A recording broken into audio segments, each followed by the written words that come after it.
ये बात है उस समय की, जब आगरा मुगल सल्तनत की राजधानी हुआ करता था। शहर अपनी पूरी शानो शौकत पर था। यमुना के किनारे बना भव्य किला आसमान से बातें करता था और बाजारों में दुनिया भर के व्यापारी अपनी दुकानें सजाए बैठे थे। इसी शहर में एक तरफ जहां आलीशान हवेलियां थी, तो वहीं दूसरी तरफ गरीबों की छोटी छोटी बस्तियां भी थी। हमारी कहानी के दो मुख्य किरदार हैं। पहला, सेठ धनपत राय, नाम से ही अमीर और दिल से उतना ही कंजूस और घमंडी। उसने हाल ही में शहर के सबसे पॉश इलाके में एक 3 मंजिला आलीशान हवेली बनवाई थी।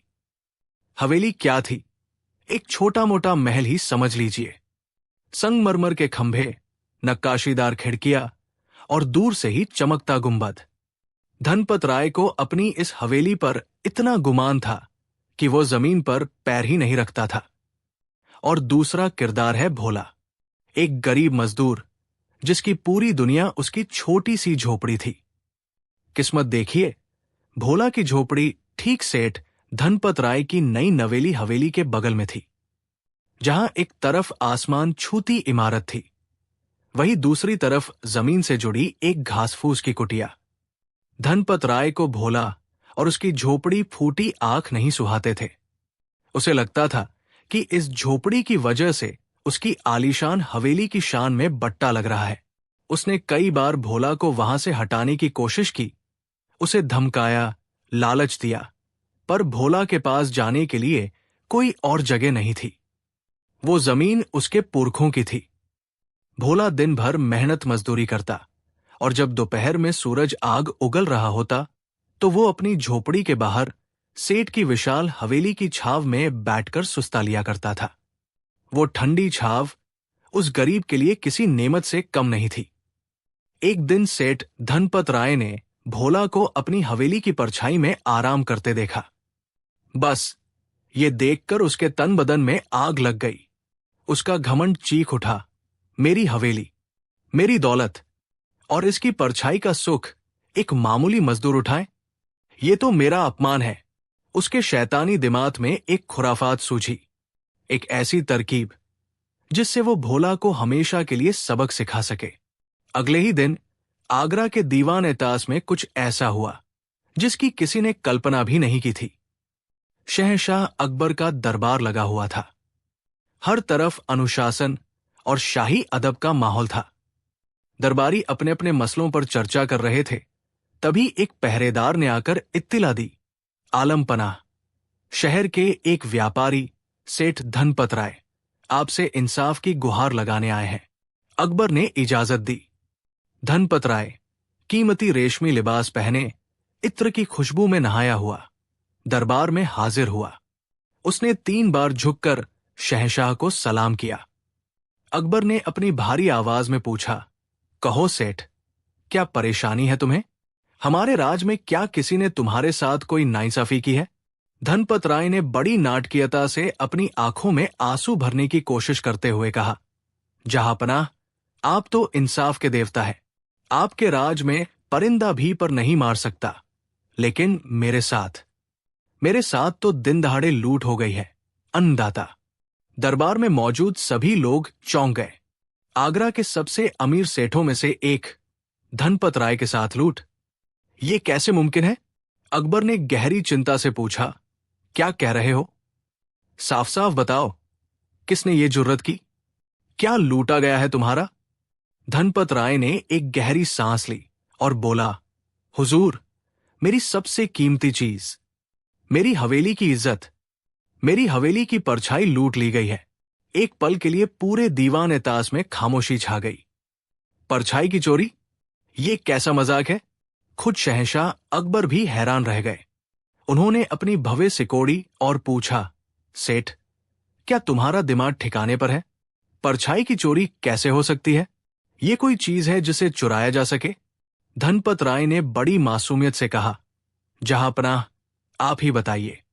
जो चीज मेरी है, उसे अगर कोई मेरी इजाजत के बिना इस्तेमाल करे तो वो चोरी नहीं तो और क्या है? मेरी हवेली को बनाने में मैंने लाखों अशरफिया खर्च की है। उसकी हर ईंट, हर पत्थर मेरा है। तो उससे बनने वाली परछाई भी तो मेरी ही हुई ना। लेकिन एक गरीब मजदूर भोला जो मेरे बगल में रहता है, वो रोजाना घंटों मेरी हवेली की परछाई का मुफ्त में इस्तेमाल करता है। वो उसकी छाव में सोता है, आराम करता है, अपनी थकान मिटाता है। हुजूर, ये सरासर चोरी है। मुझे इंसाफ चाहिए। अब दरबारियों के लिए अपनी हंसी रोक पाना मुश्किल हो गया। कुछ तो मुंह पर कपड़ा रखकर खिलखिलाने लगे। ये मामला इतना बेतुका और हास्यास्पद था कि किसी को समझ नहीं आ रहा था कि इस पर क्या प्रतिक्रिया दे। अकबर ने अपने नवरत्नों की तरफ देखा। उनके चेहरे पर भी असमंजस के भाव थे। शहंशाह ने मुल्जिम यानी भोला को पेश करने का हुक्म दिया। शहंशाह का हुक्म होते ही दो सिपाही एक डरेस में फटेहाल भोला को दरबार में लेकर आए। भोला शाही दरबार की चकाचौंध देखकर बुरी तरह घबराया हुआ था। उसने जिंदगी में इतना बड़ा दरबार नहीं देखा था। वो कांपते हुए शहंशाह के सामने खड़ा हो गया। अकबर ने उससे नरमी से पूछा, तुम्हारा नाम भोला है? भोला ने कांपती आवाज में कहा, जी जी हुजूर। क्या तुम सेठ धनपत राय को जानते हो? जी मालिक, ये हमारे पड़ोसी है। अकबर ने सीधे मुद्दे पर आते हुए पूछा, सेठ का इल्जाम है कि तुम रोज उनकी हवेली की परछाई चोरी करते हो। क्या ये सच है? भोला बेचारा इस सवाल को समझ ही नहीं पाया। उसने हैरानी से आंखें फाड़कर कहा, परछाई की चोरी? हुजूर, मैं गरीब जरूर हूं, पर चोर नहीं। मैं तो बस दिन भर की मेहनत के बाद जब थक जाता हूं तो सेठ जी की हवेली की छाव में सुस्ता लेता हूं। इसमें चोरी कैसी, मालिक? धनपत राय तुरंत चीखा, देखा जहांपनाह, ये खुद अपना गुनाह कबूल कर रहा है। ये मान रहा है कि ये मेरी परछाई का इस्तेमाल करता है। जब हवेली मेरी तो उसकी परछाई भी मेरी। इसे कोई हच नहीं कि मेरी चीज का मुफ्त में मजा ले। मामला अब गंभीर हो चला था। एक तरफ एक अमीर सेठ का घमंड था और दूसरी तरफ एक गरीब की मासूमियत। अकबर एक धर्म संकट में पड़ गए। कानून की किसी भी किताब में परछाई की चोरी का कोई जिक्र नहीं था। ये एक ऐसा मामला था जिसने शहंशाह की बुद्धि को भी चुनौती दे दी थी। उन्होंने अपने सबसे काबिल मंत्री तानसेन से पूछा, तानसेन, संगीत के अलावा कानून की भी आपको समझ है, बताइए इस पर क्या फैसला होना चाहिए? तानसेन ने सिर झुकाकर कहा, जहांपनाह, ये मामला संगीत के सुरों से भी ज्यादा पेचीदा है। परछाई तो कोई भौतिक वस्तु नहीं, उसका सौदा कैसे हो सकता है? फिर उन्होंने राजा मान सिंह की ओर देखा। मान सिंह ने कहा, आलम पनाह, मेरी तलवार दुश्मन का सिर कलम कर सकती है, पर परछाई पर वार कैसे करे? एक एक कर सभी नवरत्नों ने हाथ खड़े कर दिए। किसी के पास इस अजीबोगरीब मामले का कोई हल नहीं था। धनपत राय मन ही मन मुस्कुरा रहा था। उसे लगा कि वो जीत के करीब है। अब अकबर की नजरें उस एक शख्स पर जाकर टिकी जो पूरे समय शांत बैठा, चेहरे पर एक हल्की सी मुस्कान लिए सब कुछ देख और सुन रहा था।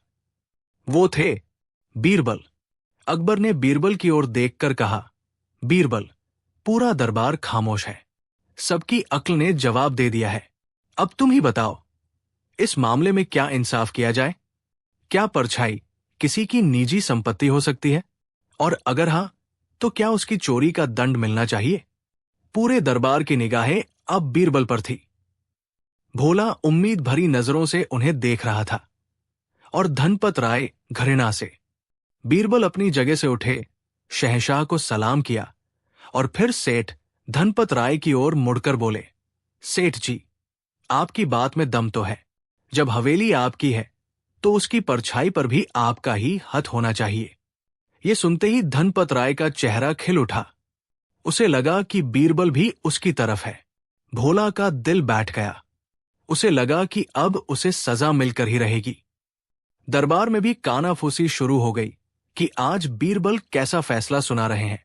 बीरबल ने आगे कहा, चूंकि भोला ने आपकी परछाई का इस्तेमाल किया है तो उसे इसका हर्जाना तो देना ही होगा। धनपत राय खुशी से लगभग चीख पड़ा, जी जी हुजूर, बिल्कुल, मैं यही तो चाहता हूं। अकबर भी हैरान थे। उन्होंने बीरबल से पूछा, हरजाना? कैसा हरजाना बीरबल? बीरबल ने भोला की तरफ देखा, जो डर के मारे लगभग रोने वाला था, और फिर धनपत राय से पूछा, सेठ जी, आप अपनी परछाई के इस्तेमाल का क्या किराया वसूलना चाहेंगे? बताइए, भोला को आपको कितनी रकम अदा करनी होगी? धनपत राय ने लालच से चमकती आंखों से सोचा, मौका अच्छा है, इस गरीब को पूरी तरह बर्बाद कर देता हूं। उसने कहा, हुजूर, मेरी हवेली कीमती है तो उसकी परछाई भी बेशकीमती है। मैं इस गरीब पर रहम खाते हुए सिर्फ 100 सोने की अशर्फिया हरजाने के तौर पर मांगता हूं। 100 अशर्फिया! ये सुनते ही भोला के पैरों तले जमीन खिसक गई। उसने अपनी पूरी जिंदगी में इतने पैसे एक साथ नहीं देखे थे। वो फूट फूट कर रोने लगा। दरबार में फिर सन्नाटा छा गया। 100 अशर्फिया एक परछाई की कीमत? ये तो सरासर अन्याय था। लेकिन बीरबल के चेहरे पर अभी भी वही रहस्यमयी मुस्कान थी। उन्होंने सिपाहियों को हुक्म दिया, जाओ, शाही खजाने से 100 सोने की अशर्फिया लेकर आओ। सब हैरान थे कि बीरबल ये क्या कर रहे हैं। क्या वो सच में एक गरीब को लूटने में अमीर का साथ दे रहे हैं? कुछ ही देर में सिपाही सोने की अशर्फियों से भरी एक थैली ले आए। बीरबल ने वो थैली अपने हाथ में ली। बीरबल वो थैली लेकर धनपत राय के पास गए और थैली को उसके कानों के पास ले जाकर जोर जोर से हिलाया।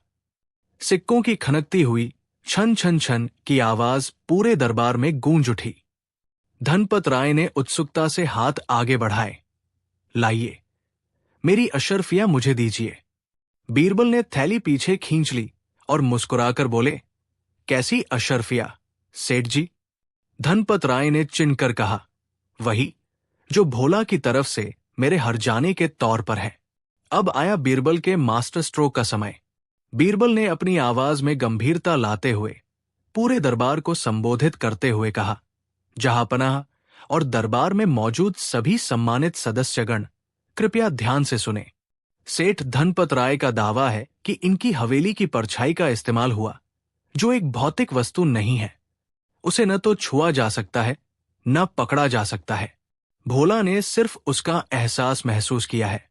उन्होंने फिर सेठ की ओर मुड़कर कहा, तो सेठ जी, इस मुकदमे का फैसला यह है कि जिस तरह आपकी अमूर्त परछाई के बदले आपको हरजाना मिलना चाहिए, वो भी अमूर्त ही होगा। मैंने अभी अभी आपके कानों के पास 100 अशर्फियों की खनक सुनाई। आपने सिक्कों की आवाज सुन ली है। बस यही आपका हरजाना है। एक अमूर्त चीज का दाम, एक अमूर्त आवाज, परछाई का किराया, सिक्कों की खनक, हिसाब बराबर। बीरबल का ये न्याय सुनकर दरबार में पहले तो एक पल की खामोशी छाई, और फिर जोरदार ठहाकों और तालियों की गड़गड़ाहट से पूरा दीवान एताज गूंज उठा। खुद शहंशाह अकबर अपनी हंसी नहीं रोक पाए। वो अपनी गद्दी से उठकर बीरबल के पास आए और उनकी पीठ थपथपाई। वाह बीरबल, वाह! मान गए तुम्हारी अक्ल को। तुमने दूध का दूध और पानी का पानी कर दिया। ऐसा न्याय तो इतिहास में लिखा जाएगा। दूसरी तरफ सेठ धनपत राय का चेहरा देखने लायक था। उसका मुंह खुला का खुला रह गया था। उसकी सारी होशियारी, सारा घमंड मिट्टी में मिल गया था। वो शर्म से पानी पानी हो गया। उसे समझ नहीं आ रहा था कि वो क्या कहे। सिक्कों की खनक, ये कैसा इंसाफ था? पर वो कुछ कह भी नहीं सकता था, क्योंकि बीरबल ने उसी के तर्क को उसी के खिलाफ इस्तेमाल किया था। भोला, जो अब तक रो रहा था, अब हैरान परेशान खड़ा था। जब उसे समझ आया कि बीरबल ने उसे बचा लिया है, तो वो दौड़कर बीरबल के कदमों में गिर पड़ा। उसकी आंखों में कृतज्ञता के आंसू थे। लेकिन कहानी अभी खत्म नहीं हुई थी। अकबर, जो न्यायप्रिय होने के साथ साथ बहुत सख्त भी थे, अब धनपत राय की ओर घूमे। उनका चेहरा गुस्से से लाल हो गया था। सेठ धनपत राय, तुम्हारी इस ओछी हरकत की वजह से दरबार का कीमती वक्त बर्बाद हुआ और एक बेगुनाह गरीब को बेवजह परेशान किया गया। तुमने न्याय का मजाक बनाने की कोशिश की। हम तुम्हें हुक्म देते हैं कि तुम अपनी इस घृणित हरकत के जुर्माने के तौर पर यही 100 सोने की अशर्फिया भोला को इनाम में दोगे, और आज के बाद अगर तुमने इसे या किसी और गरीब को परेशान करने की कोशिश की तो तुम्हें कालकोर्री में डाल दिया जाएगा। ये सुनकर धनपत राय के होश उड़ गए। लेने के देने पड़ गए थे। कांपते हाथों से उसने वो 100 अशर्फियों की थैली ली और भोला को दे दी। उसने शहंशाह और बीरबल से 1000 बार माफी मांगी और सिर झुकाकर दरबार से निकल गया। उस दिन के बाद उसने फिर कभी किसी गरीब को परेशान करने की हिम्मत नहीं की। और इस तरह बीरबल ने अपनी चतुराई और हाजिर जवाबी से न सिर्फ एक बेतुके मामले को सुलझाया, बल्कि एक घमंडी अमीर को सबक भी सिखाया और एक गरीब को न्याय भी दिलाया। ये कहानी हमें सिखाती है कि ज्ञान और बुद्धि, धन और शक्ति से कहीं ज्यादा बड़ी होती है। ये हमें ये भी बताती है कि लालच और घमंड का सिर हमेशा नीचा होता है। न्याय केवल कानून की मोटी मोटी किताबों में नहीं होता, बल्कि सही और गलत की समझ में होता है। तो दोस्तों, कैसी लगी आपको शहंशाह अकबर और बीरबल के दरबार की ये अनोखी और मजेदार कहानी? क्या आपने कभी इससे ज्यादा अजीबोगरीब मुकदमे के बारे में सुना है? हमें अपनी राय नीचे कमेंट सेक्शन में लिखकर जरूर बताइए। अगर आपको हमारा ये वीडियो पसंद आया हो तो प्लीज इसे एक बड़ा सा लाइक देना बिल्कुल न भूलें। आपके एक लाइक से हमें बहुत मोटिवेशन मिलता है। और अगर आप ऐसी ही ऐतिहासिक, ज्ञानवर्धक और रोचक कहानियां सुनना पसंद करते हैं तो हमारे चैनल को अभी सब्सक्राइब कर लीजिए और उस घंटी वाले आइकॉन को भी दबा दीजिए ताकि हमारा कोई भी नया वीडियो आपसे मिस न हो।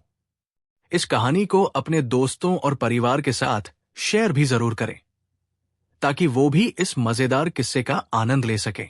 कहानी 2। हिंदुस्तान की सरजमी ने कई शहंशाह देखे, कई सल्तनतें बनती और बिगड़ती देखी, लेकिन मुगलिया सल्तनत के दौर में एक नाम ऐसा था जिसकी चमक आज भी फीकी नहीं पड़ी, शहंशाह जलालुद्दीन मोहम्मद अकबर। और जब भी अकबर का जिक्र होता है तो एक और नाम जुबान पर खुद ब खुद आ जाता है, बीरबल। बीरबल जो महज एक मंत्री नहीं बल्कि अकबर के दोस्त, सलाहकार और उनकी हर मुश्किल का हल थे। उनकी बुद्धिमानी के किस्से आज भी हमें हैरान कर देते हैं। आज हम आपको उसी दौर में ले चलते हैं और सुनाते हैं एक ऐसी कहानी जो कला, लालच और अद्भुत न्याय की मिसाल है। ये कहानी है एक गरीब कवि, एक पत्थर दिल सेठ और बीरबल के उस अनोखे इंसाफ की, जिसने साबित कर दिया कि बुद्धि की तलवार के आगे हर अकड़ टूट जाती है। ये उन दिनों की बात है जब आगरा मुगल सल्तनत की राजधानी हुआ करता था। शहर में हर तरफ रौनक थी। उन्हीं दिनों शहर के एक कोने में एक बेहद प्रतिभावान कवि रहते थे जिनका नाम था चंद्रभान। उनकी कलम में सरस्वती का वास था, लेकिन उनकी जेब में लक्ष्मी का दूर दूर तक कोई पता नहीं था। चंद्रभान अपनी कला से मोहब्बत करते थे, पर उस कला से उनके परिवार का पेट नहीं भर पाता था। गरीबी की चादर ने उनके घर को इस कदर ढक रखा था कि कई कई रातें उन्हें भूखे पेट ही गुजारनी पड़ती थी। चंद्रभान दिनों रात मेहनत करते, अपनी कविताओं को शब्दों के मोतियों से सजाते, इस उम्मीद में कि कभी तो कोई उनकी कला का सच्चा पारखी मिलेगा जो उनकी गरीबी दूर कर सकेगा। उन्होंने सुना था कि आगरा का सबसे अमीर सेठ धनीमल कला और साहित्य का बड़ा शौकीन है और गुणी लोगों की मदद करने के लिए जाना जाता है। सेठ धनीमल का नाम जितना बड़ा था, दिल उतना ही छोटा था। वो कंजूसी में इतना माहिर था कि लोग मजाक में कहते थे कि सेठ धनीमल हवा के भी पैसे ले ले अगर उसका बस चले। लेकिन उसकी प्रसिद्धि ऐसी फैली हुई थी कि दूर दूर से लोग मदद की आस में उसके पास आते थे। एक दिन चंद्रभान ने अपनी जिंदगी की सबसे बेहतरीन कविता लिखी। ये कविता उन्होंने सेठ धनीमल की प्रशंसा में रची थी। उन्होंने अपनी पूरी प्रतिभा, अपनी सारी उम्मीदें उस एक कविता में झोंक दी थी। हर एक शब्द, हर एक पंक्ति ऐसी थी मानो किसी जौहरी ने हीरे तराशे हों। चंद्रभान ने खुद से कहा, बस अब बहुत हुआ गरीबी का ये अंधेरा, ये कविता मेरी किस्मत बदल देगी। सेठ धनीमल की प्रशंसा में मैंने अपनी आत्मा को शब्दों में पिरो दिया है। जब वो इसे सुनेंगे तो जरूर प्रसन्न होंगे और मेरा जीवन संवर जाएगा।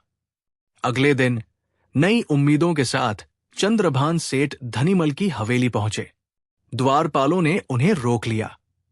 एक गरीब कवि का ऐसे अमीर सेठ की हवेली में प्रवेश करना आसान नहीं था।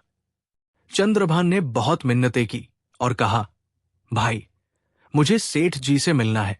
मैं एक कवि हूं और उनके लिए एक विशेष रचना लेकर आया हूं। कृपया मुझे अंदर जाने दे। द्वारपाल ने अकड़कर जवाब दिया, सेठ जी ऐसे किसी से नहीं मिलते, जाओ यहां से। चंद्रभान निराश नहीं हुए। वो वही हवेली के बाहर बैठ गए। दिन ढलने लगा। जब सेठ धनीमल अपनी बग्घी में बैठकर बाहर निकले तो उनकी नजर चंद्रभान पर पड़ी। उन्होंने बग्घी से ही पूछा, कौन हो तुम और यहां क्यों बैठे हो? चंद्रभान ने हाथ जोड़कर उत्तर दिया, सेठ जी, मैं एक गरीब कवि हूं। मेरा नाम चंद्रभान है। मैंने आपकी शान में एक कविता रची है। बस एक बार उसे सुनने की कृपा करें। सेठ धनीमल स्वभाव से घमंडी था। अपनी प्रशंसा सुनना उसे बेहद पसंद था। उसने सोचा, मुफ्त में अपनी तारीफ सुनने को मिल रही है तो इसमें हर्जी क्या है? उसने चंद्रभान से कहा, ठीक है, ठीक है, कल सुबह आना, सुनेंगे तुम्हारी कविता। अगली सुबह चंद्रभान फिर हवेली पहुंचे। सेठ धनीमल ने उन्हें अपने मित्रों के बीच अपनी शान दिखाने के लिए बुलवाया था। वो अपने भव्य दीवान खाने में मसंद पर बैठे थे, जहां कुछ और अमीर व्यापारी भी मौजूद थे। चंद्रभान एक कोने में सहमे हुए खड़े थे। चंद्रभान ने अपना गला साफ किया और कांपते हुए हाथों से कागज निकाला। फिर उन्होंने अपनी कविता का पाठ शुरू किया। जैसे जैसे चंद्रभान कविता पढ़ते गए, पूरे दीवान खाने में सन्नाटा छा गया। उनकी आवाज में ऐसा जादू और शब्दों में ऐसी ताकत थी कि सुनने वाले मंत्रमुग्ध हो गए। उन्होंने सेठ धनीमल की उदारता, उनकी बुद्धिमानी और उनके व्यापार कौशल की ऐसी अद्भुत प्रशंसा की जैसी किसी ने कभी नहीं की थी। कविता में अतिशयोक्ति तो थी, पर कला बेमिसाल थी। कविता समाप्त हुई तो कुछ देर तक खामोशी छाई रही। फिर सेठ धनीमल के मित्रों ने वाहवाह करना शुरू कर दिया। एक व्यापारी बोला, वाह सेठ जी, क्या कमाल की कविता है। इस कवि ने तो आपको साक्षात कुबेर का अवतार बता दिया। दूसरे व्यापारी ने कहा, अद्भुत, मैंने आज तक ऐसी रचना नहीं सुनी। सेठ धनीमल का सीना गर्व से फूल गया। अपनी इतनी प्रशंसा सुनकर वो फूला नहीं समा रहा था। वो अपनी जगह से उठा, चंद्रभान के पास गया और उसकी पीठ थपथपाई। उसने खुशी से झूमते हुए कहा, वाह कवि, वाह, तुमने तो आज हमारा दिल ही जीत लिया। तुम्हारी कला सचमुच महान है। हम तुम्हारी कला का सम्मान करते हैं। तुम कल आना और अपना इनाम ले जाना। हम तुम्हें 1000 सोने की मोहरें इनाम में देंगे। ये सुनते ही चंद्रभान की आंखों में खुशी के आंसू आ गए और वो सेठ के पैरों में गिर पड़ा। उसने कहा, मालिक, आपका बहुत बहुत धन्यवाद। आपने मेरी जिंदगी बना दी। मैं आपका ये उपकार जीवन भर नहीं भूलूंगा। 1000 सोने की मोहरें। चंद्रभान ने तो सपने में भी इतनी बड़ी रकम के बारे में नहीं सोचा था। वो खुशी खुशी अपने घर लौटा। उसने अपनी पत्नी को ये खुशखबरी सुनाई। पूरे घर में महीनों बाद खुशी की लहर दौड़ गई। उस रात उन्होंने भविष्य के सुंदर सपने देखे, बच्चों के लिए अच्छे कपड़े, भरपेट भोजन और एक छोटा सा पक्का मकान। लेकिन उनकी ये खुशी ज्यादा देर तक टिकने वाली नहीं थी। जब अगले दिन चंद्रभान अपना इनाम लेने सेठ की हवेली पहुंचे तो द्वारपालों ने उन्हें फिर रोक दिया और कहा, सेठ जी अभी व्यस्त है, बाद में आना। चंद्रभान दोपहर तक इंतजार करते रहे, फिर शाम तक, लेकिन उन्हें अंदर नहीं जाने दिया गया। वो निराश होकर लौट आए। अगले दिन वो फिर गए। इस बार भी वही जवाब मिला। ऐसा कई दिनों तक चलता रहा। चंद्रभान रोज सुबह उम्मीद लेकर जाते और शाम को निराशा लेकर लौटते। अब उन्हें समझ आने लगा था कि सेठ धनीमल की नीयत में खोट है। वो अपना वादा पूरा नहीं करना चाहता। एक दिन हिम्मत करके वो द्वारपालों से झगड़कर अंदर पहुंच ही गए। सेठ धनीमल उन्हें देखकर मुंह बनाने लगा। चंद्रभान ने गिड़गिड़ाते हुए कहा, सेठ जी, कई दिन हो गए, मैं अपने इनाम के लिए रोज आता हूं। कृपया मेरा इनाम मुझे दे दीजिए। मेरे घर में बच्चे भूखे हैं। सेठ धनीमल ने गुस्से और मक्कारी से जवाब दिया, कैसा इनाम? कौन सा इनाम? मैंने तुम्हें कोई इनाम देने का वादा किया था क्या? चंद्रभान हैरानी से बोला, सेठ जी, आप ये क्या कह रहे हैं? आपने सबके सामने मुझे 1000 सोने की मोहरें देने का वादा किया था। सेठ धनीमल हंसते हुए बोला, अरे भोले कवि, तुमने अपनी कविता से मेरे कानों को आनंद दिया। मैंने अपनी प्रशंसा से तुम्हारे मन को खुश कर दिया। बात बराबर हो गई। हिसाब चुकता। अब जाओ यहां से और दोबारा अपनी शक्ल मत दिखाना। सेठ के सिपाहियों ने चंद्रब को धक्के मारकर हवेली से बाहर निकाल दिया। चंद्रभान सड़क पर गिर पड़ा और उसकी आंखों से आंसू बहने लगे। ये चंद्रभान के लिए किसी वज्रपात से कम नहीं था। उनकी सारी उम्मीदें, सारे सपने एक पल में चकनाचूर हो गए थे। उन्हें अपनी कला से, अपनी मेहनत से घृणा होने लगी। वो अपमान और दुख के बोझ तले दब गए। कई दिन तक वो घर से बाहर नहीं निकले। उनके घर में फिर से फाकों की नौबत आ गई। उनकी पत्नी ने उन्हें हिम्मत देते हुए कहा, स्वामी, निराश मत होइए। सुना है बादशाह अकबर के दरबार में बीरबल नाम के एक मंत्री हैं, जो बहुत बुद्धिमान और न्यायप्रिय है। वो गरीबों की मदद करते हैं। आप उनके पास जाइए, शायद वही कोई रास्ता निकालें। पत्नी की बात सुनकर चंद्रभान की आंखों में एक आखिरी उम्मीद की किरण जागी। उन्होंने फैसला किया कि वो शहंशाह के दरबार में जाकर न्याय की गुहार लगाएंगे। अगले दिन चंद्रभान किसी तरह मुगल दरबार तक पहुंच गए। सिपाहियों ने उन्हें रोका, पर उनकी दयनीय हालत देखकर एक सिपाही ने उन्हें अपनी फरियाद रखने का मौका दे दिया। चंद्रभान को बादशाह अकबर के सामने पेश किया गया। अकबर ने पूछा, कौन हो तुम और तुम्हारी फरियाद क्या है? चंद्रभान ने रोते रोते अपनी पूरी कहानी बादशाह को सुनाई। कैसे उन्होंने कविता रची, कैसे सेठ धनीमल ने इनाम का वादा किया और फिर कैसे वो अपने वादे से मुकर गया। पूरी सभा खामोशी से उसकी कहानी सुन रही थी। बीरबल के चेहरे पर एक गंभीर भाव था। अकबर ने गुस्से में कहा, यह तो बहुत बड़ा अन्याय है, एक कलाकार का ऐसा अपमान। हम इस मामले की पूरी जांच करेंगे। सैनिकों, जाओ और फौरन सेठ धनीमल को दरबार में हाजिर करो। कुछ ही देर में सिपाही सेठ धनीमल को लेकर दरबार में हाजिर हुए। सेठ धनीमल बादशाह का बुलावा सुनकर घबरा तो गया था, लेकिन वो अपनी चतुराई पर भी पूरा भरोसा रखता था। बादशाह ने उससे पूछा, धनीमल, क्या इस कवि का आरोप सच है? क्या तुमने इसे 1000 सोने की मोहरें देने का वादा किया था और अब तुम मुकर रहे हो? धनीमल ने झुककर सलाम करते हुए चालाकी से कहा, आलम पनाह, गुस्ताखी माफ हो। ये कवि आधा सच कह रहा है। ये सच है कि ये मेरे पास आया था और इसने मेरी प्रशंसा में एक कविता सुनाई थी। अकबर ने पूछा, तो फिर तुमने अपना वादा पूरा क्यों नहीं किया? सेठ ने जवाब दिया, जहांपनाह, यही तो सारा फेर है। मैंने इसे इनाम देने का वादा किया ही नहीं था। जरा सोचिए, मैं एक व्यापारी हूं, हर चीज का मोल समझता हूं। इस कवि ने मुझे अपनी कविता सुनाई। मैंने उसे सुना और आनंद लिया। इसने मुझे कोई वस्तु तो नहीं दी जिसे मैं छू सकूं या रख सकूं। इसने तो बस कुछ शब्द हवा में उछाले जो मेरे कानों तक पहुंचे और तत्म हो गए। जैसे इसके शब्दों ने मेरे कानों को सुख दिया, वैसे ही मेरी प्रशंसा के शब्दों ने इसके मन को सुख दिया। हिसाब तो बराबर हो गया। जहांपनाह, अब इनाम किस बात का? सेठ धनीमल की दलील सुनकर पूरा दरबार सन्न रह गया। कानूनी तौर पर उसकी बात में दम लग रहा था। बादशाह अकबर भी सोच में पड़ गए। उन्हें गुस्सा तो बहुत आ रहा था, पर न्याय का तकाजा था कि बिना सबूत के सजा न दी जाए। चंद्रभान का चेहरा फिर से उतर गया।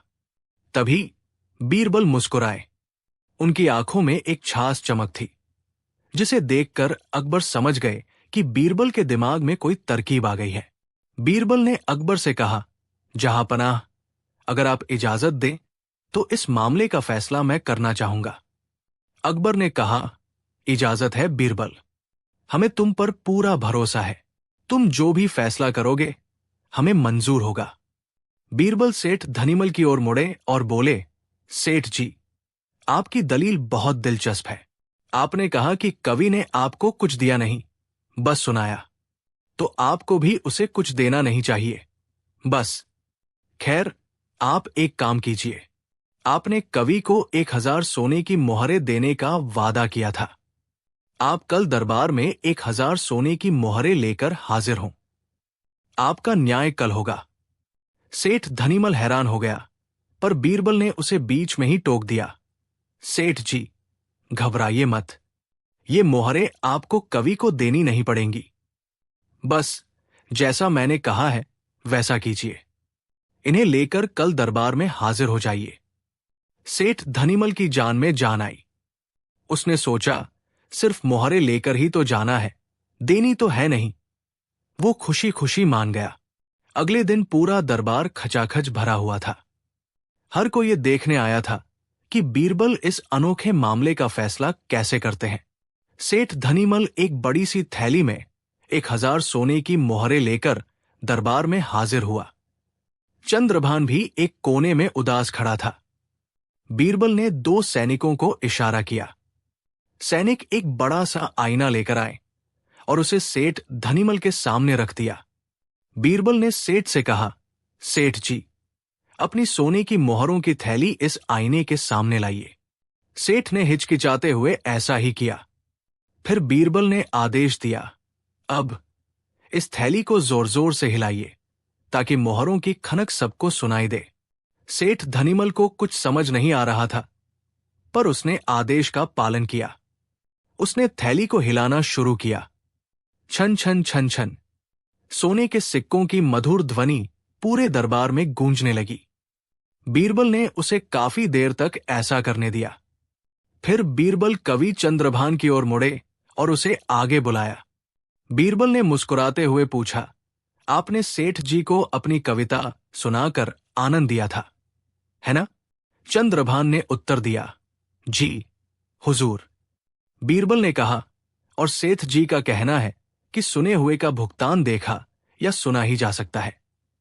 फिर बीरबल सेठ धनीमल की ओर घूमे और ऊंची आवाज में बोले, तो न्याय ये कहता है कि जिस तरह कवि ने आपको अपनी कला का केवल शब्द और ध्वनि दी, उसी तरह आपको भी उसे अपने इनाम का केवल प्रतिबिंब और ध्वनि देनी चाहिए। कवि जी, बीरबल ने आईने की तरफ इशारा करते हुए चंद्रभान से कहा, आईने में दिख रही इन सोने की मोहरों के प्रतिबिंब को देखिए। ये आपका इनाम है, और इन सिक्कों की खनक को सुनिए। ये भी आपका इनाम है। जाइए, अपना इनाम ले लीजिए। बीरबल की बात सुनते ही पूरे दरबार में पहले तो एक पल का सन्नाटा छा गया, और फिर जोरदार हंसी के फव्वारे छूट पड़े। खुद बादशाह अकबर भी अपनी हंसी नहीं रोक पाए।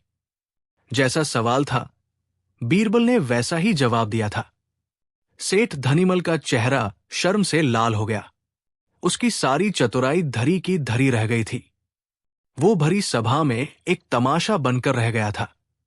अकबर ने हंसते हुए कहा, वाह बीरबल, वाह, मान गए तुम्हारी बुद्धि को। तुमने दूध का दूध और पानी का पानी कर दिया। जैसा सेठ वैसा न्याय। फिर अकबर का चेहरा गंभीर हो गया। उन्होंने सेठ धनीमल से कहा, सेठ धनीमल, तुम्हें शर्म आनी चाहिए। तुमने न सिर्फ एक कलाकार का अपमान किया, बल्कि अपने वचन को तोड़कर दरबार का कीमती वक्त भी बर्बाद किया। तुम्हारा न्याय यह है कि तुम अभी इसी वक्त ये 1000 सोने की मोहरें कवि चंद्रभान को दोगे, और दरबार का समय बर्बाद करने के जुर्म में तुम 1000 मोहरें और शाही खजाने में जमा कराओगे। बादशाह का हुक्म सुनकर सेठ धनीमल के पैरों तले जमीन खिसक गई। वो जहां एक भी मोहर नहीं देना चाहता था, वहां उसे 2000 मोहरें देनी पड़ रही थी। कांपते हुए हाथों से उसने सोने की मोहरों से भरी थैली चंद्रभान को दे दी। चंद्रभान की आंखों में खुशी के आंसू थे। उसने झुककर बादशाह अकबर और बीरबल को सलाम किया और कहा, शहंशाह की जय हो, बीरबल जी की जय हो। आपने आज एक कलाकार की कला को मरने से बचा लिया। मैं आपका ये एहसान जिंदगी भर नहीं भूलूंगा। सेठ धनीमल शर्मिंदा होकर दरबार से चला गया। उसे अपने लालच और अपनी चालाकी का फल मिल चुका था। चंद्रभान उन मोहरों से अपने घर लौटा और उसके जीवन से गरीबी का अंधेरा हमेशा के लिए छंट गया। दरबार के बाद अकबर ने बीरबल से कहा, बीरबल, आज तुमने एक बार फिर साबित कर दिया कि तुम्हारे जैसा बुद्धिमान इस पूरी सल्तनत में कोई नहीं है। तुमने जिस तरह उस कंजूस सेठ को उसी की भाषा में जवाब दिया, वो काबिले तारीफ था। बीरबल ने विनम्रता से उत्तर दिया, जहांपनाह, ये तो बस आपके प्रताप का असर है। मैंने तो बस न्याय का आईना दिखाया। कला और कलाकार का सम्मान करना हर सभ्य समाज का कर्तव्य है। जब शब्दों का मोल चुकाने की बारी आए तो उसे सिक्कों की खनक से ही पूरा करना चाहिए, केवल हवा हवाई बातों से नहीं। ये कहानी हमें सिखाती है कि वचन का मूल्य अनमोल होता है और कला का कभी अपमान नहीं करना चाहिए। लालच और चतुराई शायद कुछ समय के लिए आपको बचा लें, लेकिन अंत में जीत हमेशा सच्चाई और न्याय की ही होती है। बीरबल ने अपनी बुद्धि से न केवल एक गरीब कवि को उसका हक दिलाया, बल्कि समाज को एक बड़ा सबक भी सिखाया। कहानी 3। आज हम आपको कोई मामूली किस्सा नहीं सुनाने वाले। ये उस दिन की कहानी है जब आगरा के शहंशाह जलालुद्दीन मोहम्मद अकबर अपने गुरूर और बुद्धिमानी के शिखर पर थे। उन्हें लगता था कि दुनिया में कोई ऐसा नहीं जो उन्हें धोखा दे सके, उन्हें मूर्ख बना सके। लेकिन वो शायद भूल गए थे कि उनके ही दरबार में एक ऐसा जौहरी मौजूद था जो किसी भी हीरे को परखना और किसी भी गुरूर को तोड़ना बखूबी जानता था। ये कहानी है एक चुनौती की, एक स्वांग की और एक ऐसे सबक की जिसने शहंशाह अकबर को भी हिलाकर रख दिया। तो अपनी कुर्सी कसकर पकड़ लीजिए, क्योंकि आज की कहानी आपको हंसाएगी, चौंकाएगी और सोचने पर मजबूर कर देगी कि क्या सच में कोई भी इंसान मूर्ख बनने से बच सकता है। वो सर्दियों की एक सुहानी सुबह थी। आगरा के किले में धूप खिल रही थी और दीवान-ए-खास में हसीम जाग का दौर चल रहा था। शहंशाह अकबर आज बेहद अच्छे मूड में थे। उन्होंने हाल ही में एक पड़ोसी राज्य के साथ एक बहुत ही जटिल संधि को सफलतापूर्वक अंजाम दिया था और अपनी कूटनीतिक जीत से फूले नहीं समा रहे थे। अकबर ने अपने दरबारियों की ओर देखकर कहा, हमने सुना है कि दुनिया में तरह तरह के लोग होते हैं, चालाक, भोले, ईमानदार, बेईमान और कुछ महामूर्ख भी होते हैं। क्यों बीरबल, क्या तुमने कभी किसी महामूर्ख को देखा है? सभी दरबारी हंस पड़ते हैं। बीरबल, जो हमेशा की तरह शांत खड़े थे, मुस्कुराए। जी जहांपनाह, ये दुनिया ऐसे नमूनों से भरी पड़ी है। आप हुक्म करें तो मैं कल ही ऐसे 10-20 लोगों को दरबार में पेश कर सकता हूं। अकबर ने एक ठहाका लगाया। हां, हमें यकीन है बीरबल, तुम ये कर सकते हो। लेकिन एक बात बताओ, क्या तुम्हें लगता है कि कोई हमें यानी शहंशाह को मूर्ख बना सकता है? ये सवाल सुनते ही दरबार में सन्नाटा छा गया। ये एक सीधी चुनौती थी। कोई भी दरबारी हां कहने की हिम्मत नहीं कर सकता था। मुल्ला दो प्याजा जैसे बीरबल के विरोधी मन ही मन खुश हुए। उन्हें लगा कि आज बीरबल के पास कोई जवाब नहीं होगा। एक पल की खामोशी के बाद बीरबल ने अपनी आंखों में एक शरारती चमक के साथ कहा, जहांपनाह, आप तो पूरी सल्तनत की अक्ल के मालिक हैं। आपको कौन मूर्ख बना सकता है? लेकिन क्या बीरबल, साफ साफ कहो, अकबर ने पूछा। लेकिन जहांपनाह, इंसान अपनी आदतों और कमजोरियों का गुलाम होता है। कभी कभी इंसान का लालच, उसका गुरूर या उसकी कोई तीव्र इच्छा उसे कुछ पल के लिए अंधा कर देती है, और उसी पल में सबसे बुद्धिमान व्यक्ति भी मूर्ख बन सकता है। अकबर का चेहरा थोड़ा गंभीर हो गया। उन्हें बीरबल की ये बात अपनी शान के खिलाफ लगी। उन्होंने अकड़ के साथ कहा, बीरबल, तुम कहना क्या चाहते हो? क्या तुम ये कह रहे हो कि हमें भी मूर्ख बनाया जा सकता है? ये नामुमकिन है। हम अकबर हैं, हमारी नजरें बाज की तरह हैं। हम इंसान को देखकर उसकी नीयत भांप लेते हैं। बीरबल झुककर बोले, जहां पनाह की नजर और अक्ल पर किसे शक हो सकता है? मैं तो बस एक सामान्य बात कह रहा था। नहीं, आज ये साबित होकर रहेगा। हम तुम्हें चुनौती देते हैं, बीरबल, तुम हमें मूर्ख बनाकर दिखाओ। अगर तुम ऐसा करने में सफल रहे तो हम तुम्हें 10,000 अशरफियों का इनाम देंगे, और अगर तुम असफल रहे तो तुम्हें पूरे 1 महीने तक दरबार में गधे की पोशाक पहनकर आना होगा। बोलो, मंजूर है? दरबार में स्वीप तक सन्नाटा छा गया। ये एक खतरनाक शर्त थी। बादशाह से ऐसा मजाक। अगर बीरबल हारे तो उनकी इज्जत मिट्टी में मिल जाएगी। मुल्ला 2 प्याजा की तो जैसे मन की मुराद पूरी हो गई। वे मन ही मन सोच रहे थे, गया बेटा बीरबल, आज तेरी सारी चतुराई धरी की धरी रह जाएगी। बादशाह को मूर्ख बनाना मतलब शेर के मुंह में हाथ डालना। सबकी नजरें बीरबल पर थी। बीरबल ने एक गहरी सांस ली। उनकी आंखों में न डर था, न घबराहट, बस एक आत्मविश्वास से भरी मुस्कान थी। जहां पनाह, आपकी चुनौती मुझे स्वीकार है, लेकिन मेरी एक शर्त है। कहो, क्या शर्त है? शर्त यह है कि जब मैं आपको मूर्ख बनाने की कोशिश करूंगा तो आप गुस्सा नहीं होंगे। आप इसे एक खेल की तरह ही लेंगे। अकबर हंसते हुए बोले, अरे, हमें गुस्सा क्यों आएगा जब तुम हमें मूर्ख बना ही नहीं पाओगे? जाओ, हमने तुम्हें 1 महीने का समय दिया, लगा लो अपनी सारी अक्ल। बीरबल सलाम करके दरबार से चले गए। उनके जाने के बाद दरबार में कानाफूसी शुरू हो गई। कोई कह रहा था बीरबल ने बहुत बड़ी गलती कर दी, तो कोई कह रहा था कि बीरबल के पिटारे में जरूर कोई खास योजना होगी। दिन हफ्तों में और हफ्ते महीने में बदलने लगे। अकबर रोज बीरबल को देखते और मन ही मन मुस्कुराते।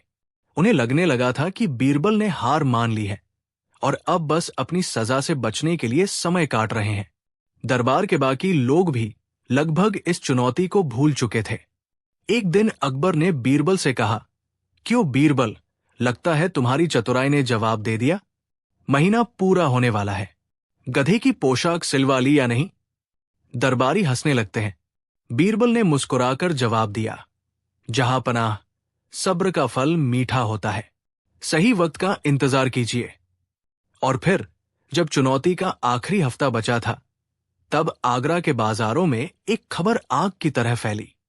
एक ईरानी सौदागर आया है जिसके पास दुनिया का सबसे अनोखा और दिव्य घोड़ा है। आगरा के मुख्य बाजार में एक ईरानी सौदागर, जिसने अपना चेहरा आधा ढका हुआ था, एक मंच पर खड़ा था। उसके आसपास भारी भीड़ जमा थी।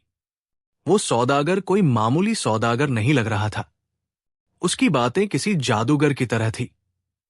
वो अपने घोड़े के ऐसे गुणगान करता कि सुनने वाला मंत्रमुग्ध हो जाए। ऊंची आवाज में वो कह रहा था, ए आगरा के लोगों, मैं ईरान से चलकर आया हूं और अपने साथ कोई मामूली जानवर नहीं, बल्कि परियों की दुनिया का एक नगीना लाया हूं। एक ऐसा घोड़ा जो हवा से बातें करता है, एक ऐसा घोड़ा जिसके शरीर से रात में रोशनी निकलती है, एक ऐसा घोड़ा जो अपने मालिक के मन की बात समझ लेता है। ये घोड़ा नहीं, ये खुदा का एक करिश्मा है। ये खबर उड़ते उड़ते महल तक भी पहुंची। अकबर को घोड़ों का बहुत शौक था। उनके पास दुनिया के बेहतरीन अस्तबलों से लाए गए एक से बढ़कर एक घोड़े थे। जब उन्होंने इस दिव्य घोड़े के बारे में सुना तो उनकी उत्सुकता जाग उठी। अकबर ने अपने खास सिपाही से कहा, जाओ, उस ईरानी सौदागर को फौरन हमारे सामने पेश करो। हम भी तो देखें कि उसके घोड़े में ऐसा क्या खास है।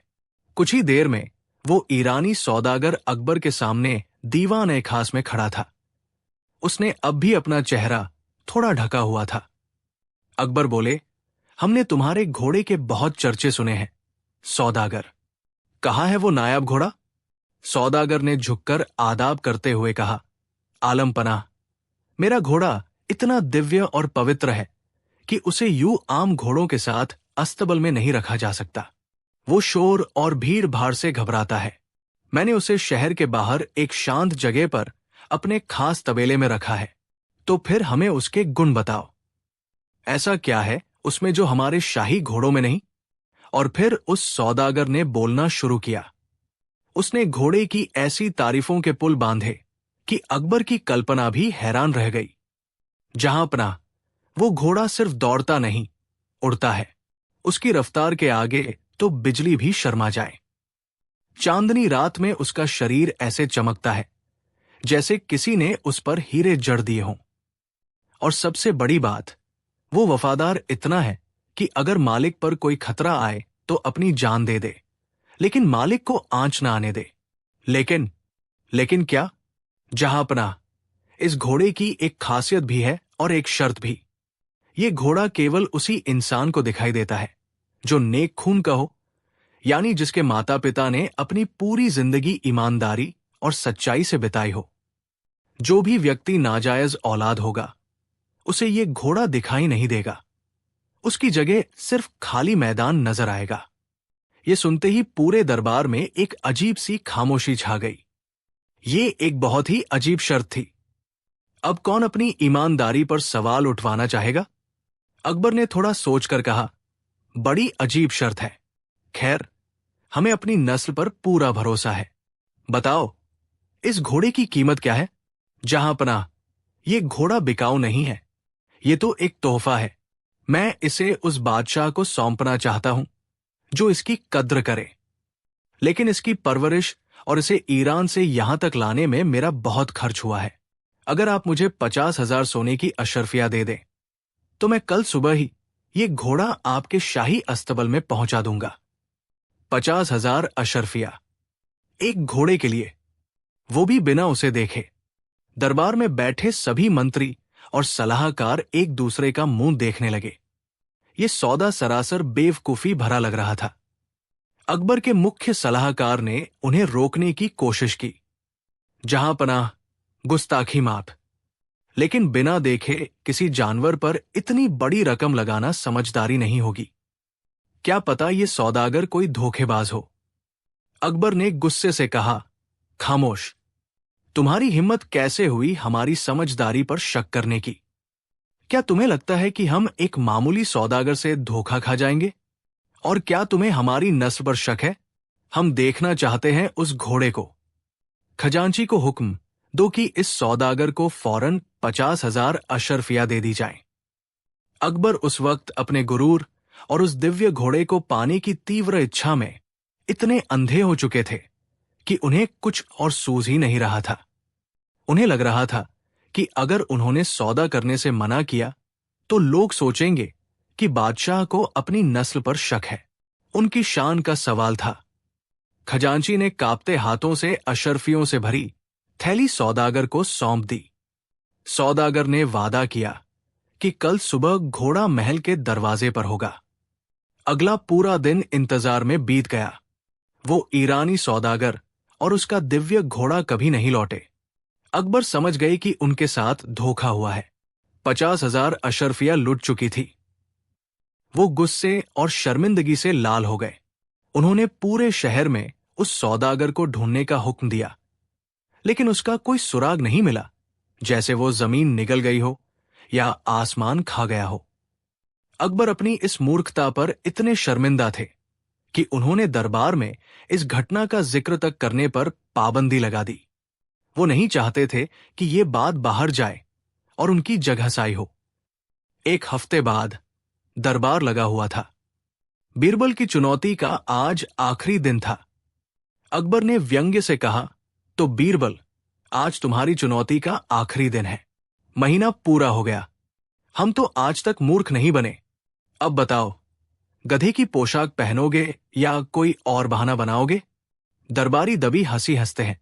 बीरबल ने शांत भाव से मुस्कुराते हुए कहा, जहांपनाह, मैं तो अपनी चुनौती कब की पूरी कर चुका। मैंने तो आपको मूर्ख बना भी दिया। अकबर हैरानी और गुस्से से बोले, क्या बकवास है? कब कब बनाया तुमने हमें मूर्ख?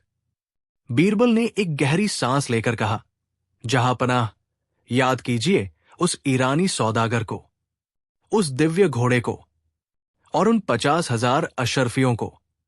यह सुनते ही अकबर का चेहरा सफेद पड़ गया। दरबार में मौजूद हर व्यक्ति जो उस घटना को जानता था स्तब्ध रह गया। एक भयानक सन्नाटा छा गया। अकबर ने कांपती आवाज में पूछा, तुम कहना क्या चाहते हो? और तभी बीरबल ने अपने सर से पगड़ी उतारी, अपनी नकली दाढ़ी मूंछ हटाई और अपना भेष बदला। अरे, ये तो वही ईरानी सौदागर था। बीरबल ही सौदागर बनकर आए थे। बीरबल ने झुककर अपने हाथ में 50,000 अशरफियों की वही थैली पेश करते हुए कहा, जहांपनाह, ये रही आपकी अमानत। मैं ही वो ईरानी सौदागर था। मैंने ये सब सिर्फ अपनी चुनौती जीतने के लिए किया था। मैंने आपकी 2 कमजोरियों का फायदा उठाया, आपका घोड़ों के लिए शौक और आपका अपनी शान और नस्ल को लेकर गुरूर। मैंने एक ऐसी कहानी बुनी जिस पर यकीन करना बेवकूफी थी, लेकिन आपने अपनी शान बचाने के लिए उस पर यकीन कर लिया और बिना देखे एक घोड़े के लिए इतनी बड़ी रकम दे दी। अकबर सिंहासन पर अवाक बैठे रह गए। उन्हें यकीन नहीं हो रहा था कि उनके सबसे भरोसेमंद सलाहकार ने ही उन्हें इस तरह मूर्ख बनाया था। उनका चेहरा शर्मिंदगी से झुक गया। जो दरबारी बीरबल पर हंस रहे थे, उनकी बोलती बंद हो गई। बीरबल ने विनम्रता से कहा, गुस्ताखी माफ हो जहांपनाह। मेरा मकसद आपका अपमान करना नहीं था। मैं तो बस ये साबित करना चाहता था कि कोई भी इंसान कितना ही बुद्धिमान क्यों न हो, अगर उसे उसकी कमजोरी से पकड़ा जाए तो उसे मूर्ख बनाया जा सकता है। आप शहंशाह हैं, लेकिन है तो इंसान ही। अकबर कुछ देर तक खामोश रहे।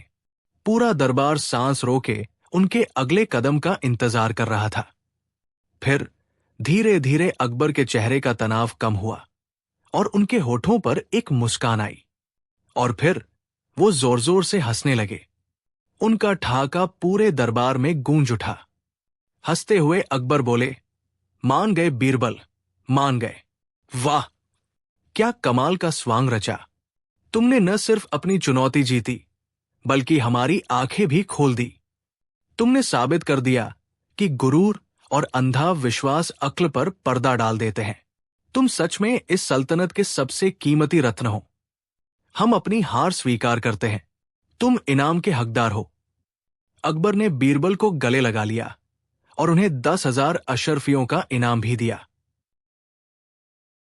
तो दोस्तों, ये थी कहानी उस दिन की जब बीरबल ने अपनी चतुराई से शहंशाह अकबर को ही मूर्ख बना दिया। ये कहानी हमें सिखाती है कि हमें कभी भी अपनी बुद्धि या पद पर घमंड नहीं करना चाहिए। गुस्सा, लालच और घमंड, ये 3 ऐसी कमजोरियां हैं जो बड़े से बड़े बुद्धिमान इंसान को भी गलत फैसला लेने पर मजबूर कर सकती है। आपको बीरबल का ये तरीका कैसा लगा? क्या ये अब तक का उनका सबसे बड़ा और सबसे साहसी कारनामा था? अपनी राय हमें नीचे कमेंट्स में लिखकर जरूर बताइएगा। आपके कमेंट्स पढ़ना हमें बहुत अच्छा लगता है। अगर इस अनोखी कहानी ने आपके चेहरे पर मुस्कान लाई हो और आपको बीरबल की बुद्धिमानी पसंद आई हो, तो इस वीडियो को एक लाइक जरूर कर दीजिए। हमारे चैनल को सब्सक्राइब करना न भूलें और उस बेल आइकॉन को भी दबा दें, ताकि अकबर बीरबल के ऐसे ही मजेदार और ज्ञानवर्धक किस्से आप तक सबसे पहले पहुंचे। और हाँ, इस कहानी को अपने दोस्तों और परिवार के साथ शेयर करके उन्हें भी इस मजेदार किस्से का हिस्सा बनाएं। हम जल्द ही लौटेंगे एक और रोमांचक कहानी के साथ। तब तक के लिए अपना ख्याल रखें और हमेशा सीखते रहें। धन्यवाद। कहानी 4। ये उन दिनों की बात है जब आगरा में हर तरफ अमन और चैन था। यमुना नदी के किनारे, शहर की चहल पहल से दूर, एक घने बरगद के पेड़ के नीचे एक साधु ने आकर अपना डेरा जमाया। उस साधु का नाम था बाबा कालज्ञानी। उनके लंबे सफेद बाल और दाढ़ी माथे पर चमकता तेज और आंखों में एक अजीब सी कशिश थी जो किसी को भी अपनी ओर खींच ले। उन्होंने गेरुआ वस्त्र धारण कर रखा था और उनके हाथ में एक कमंडल के सिवा कुछ नहीं था। जल्द ही उनके चमत्कारों की कहानियां पूरे शहर में आग की तरह फैलने लगी। लोग कहते कि बाबा कालज्ञानी त्रिकालदर्शी है। वो किसी का भी चेहरा देखकर उसका भूत, वर्तमान और भविष्य बता देते हैं। किसी ने कहा कि उन्होंने बाबा को पानी पर चलते देखा है, तो कोई कहता कि बाबा अपनी दिव्य शक्ति से किसी भी बीमार को पल भर में ठीक कर देते हैं। शुरुआत में कुछ गरीब और दुखी लोग अपनी समस्याओं को लेकर उनके पास पहुंचे। बाबा आंखें बंद करते, कुछ मंत्र बुदबुदाते और फिर उन्हें कोई भस्म या जड़ी बूटी दे देते। हैरानी की बात यह थी कि लोगों को सच में आराम मिलने लगा। जिस औरत का बच्चा महीनों से बीमार था, वो ठीक हो गया। जिस किसान की फसल सूख रही थी, उसके खेत में बारिश हो गई। अब बाबा कालज्ञानी के आश्रम में भीड़ बढ़ने लगी। गरीब से लेकर अमीर व्यापारी तक हर कोई उनके दर्शन के लिए घंटों लाइन में खड़ा रहता। लोग सोना, चांदी, हीरे जवाहरात उनके चरणों में चढ़ाने लगे, लेकिन बाबा किसी भी भेंट को हाथ नहीं लगाते थे। वो मुस्कुराकर कहते, हम तो फकीर हैं, हमें धन दौलत का क्या मोह, ये सब गरीबों में बांट दो। उनके इस त्याग ने लोगों के मन में उनकी इज्जत और भी बढ़ा दी।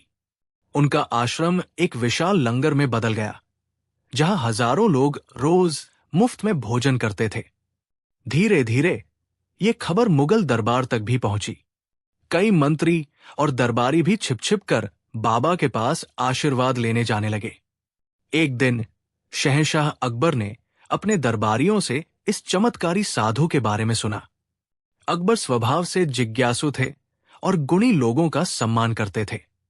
अकबर ने अपने एक मंत्री से पूछा, क्या यह सच है कि शहर के बाहर कोई ऐसे महात्मा आए हैं जिनके पास अद्भुत शक्तियां हैं?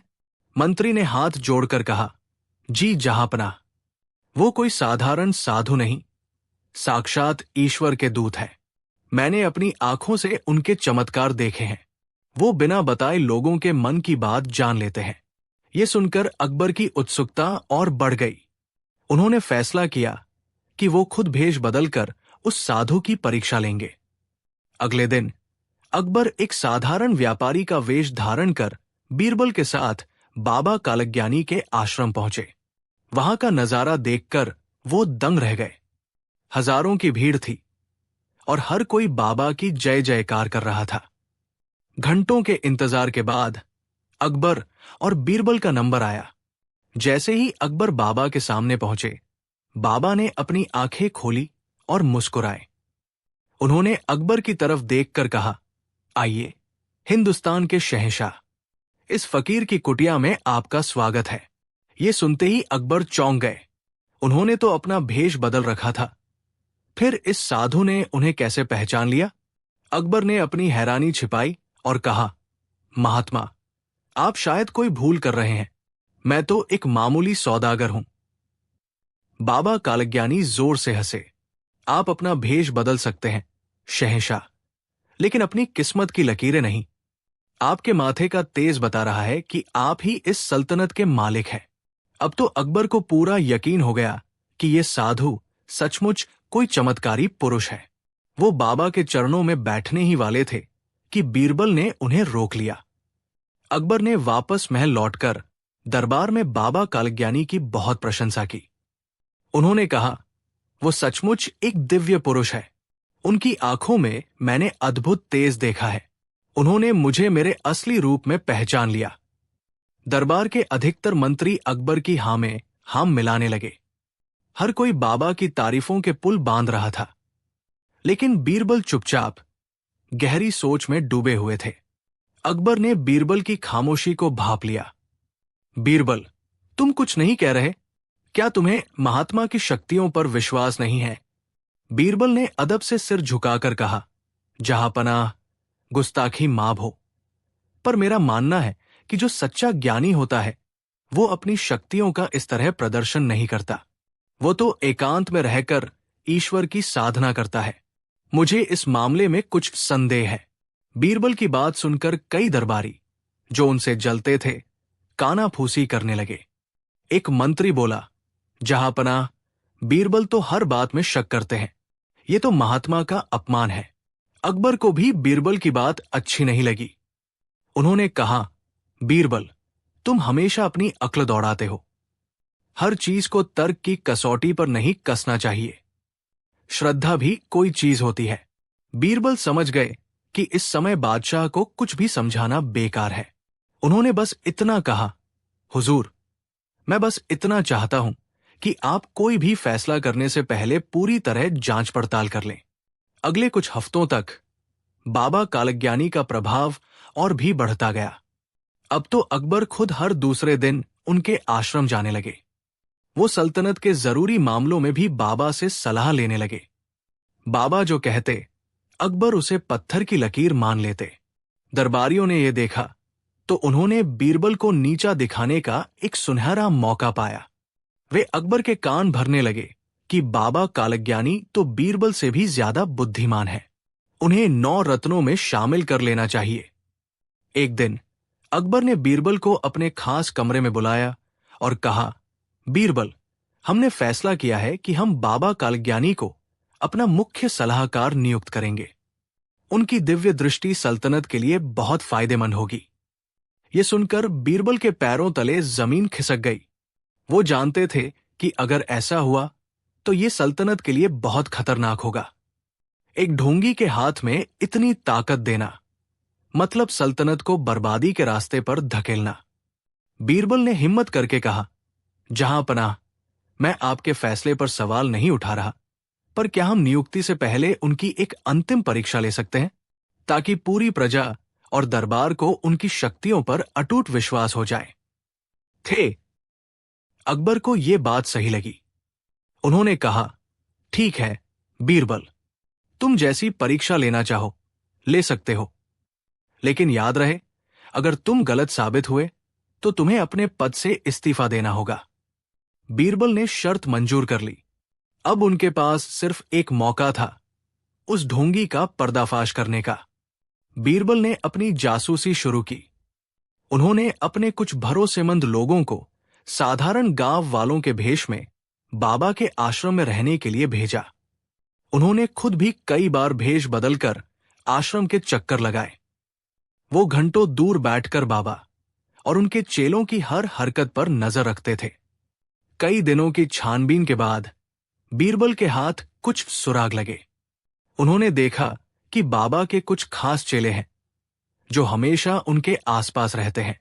ये चेले दिन भर आश्रम में आने वाले लोगों से घुल मिलकर बातें करते, उनकी समस्याएं पूछते और बड़ी चालाकी से उनके परिवार, उनके व्यापार और उनकी चिंताओं के बारे में सारी जानकारी इकट्ठा कर लेते।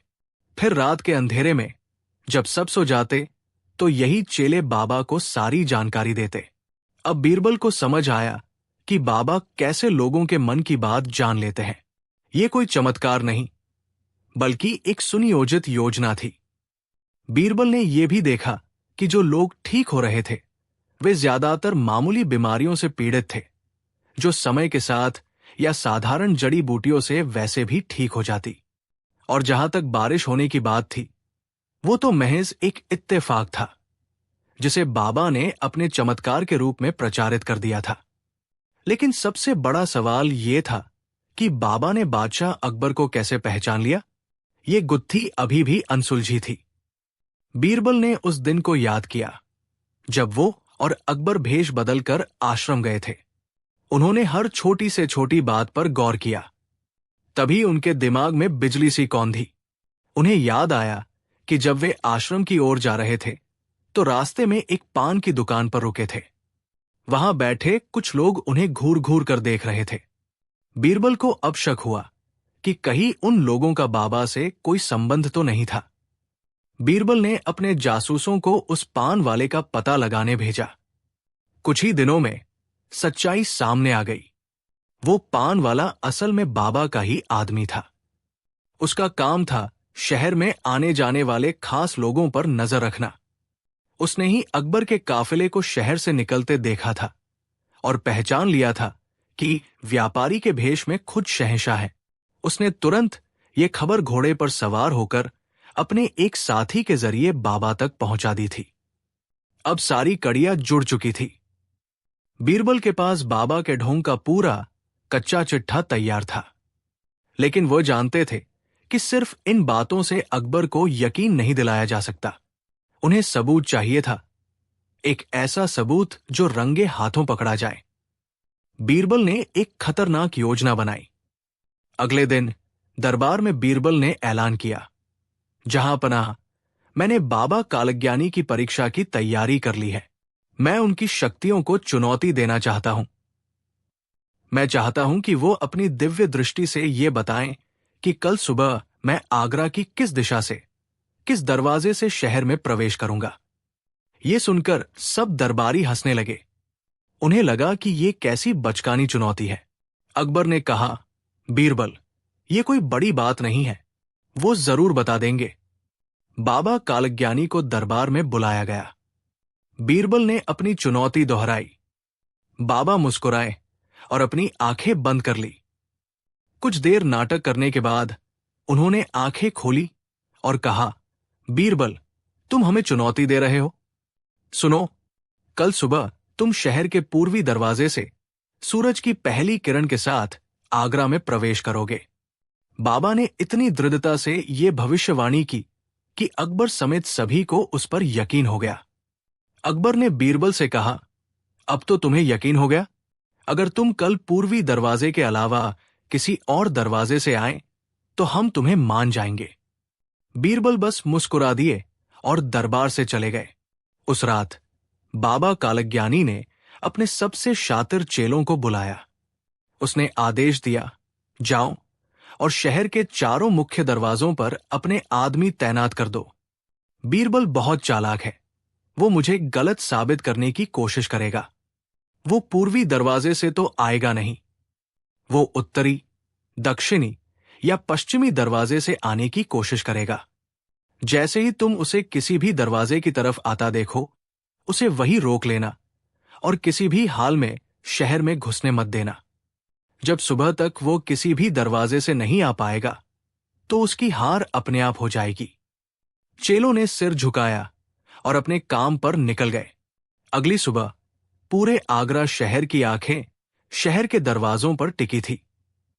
खुद अकबर भी अपने महल की छत से पूर्वी दरवाजे पर नजर गड़ाए हुए थे। सूरज की पहली किरण धरती पर पड़ी, फिर धीरे धीरे सूरज आसमान में ऊपर चढ़ने लगा। सुबह से दोपहर हो गई, लेकिन बीरबल का कहीं कोई अतापता नहीं था।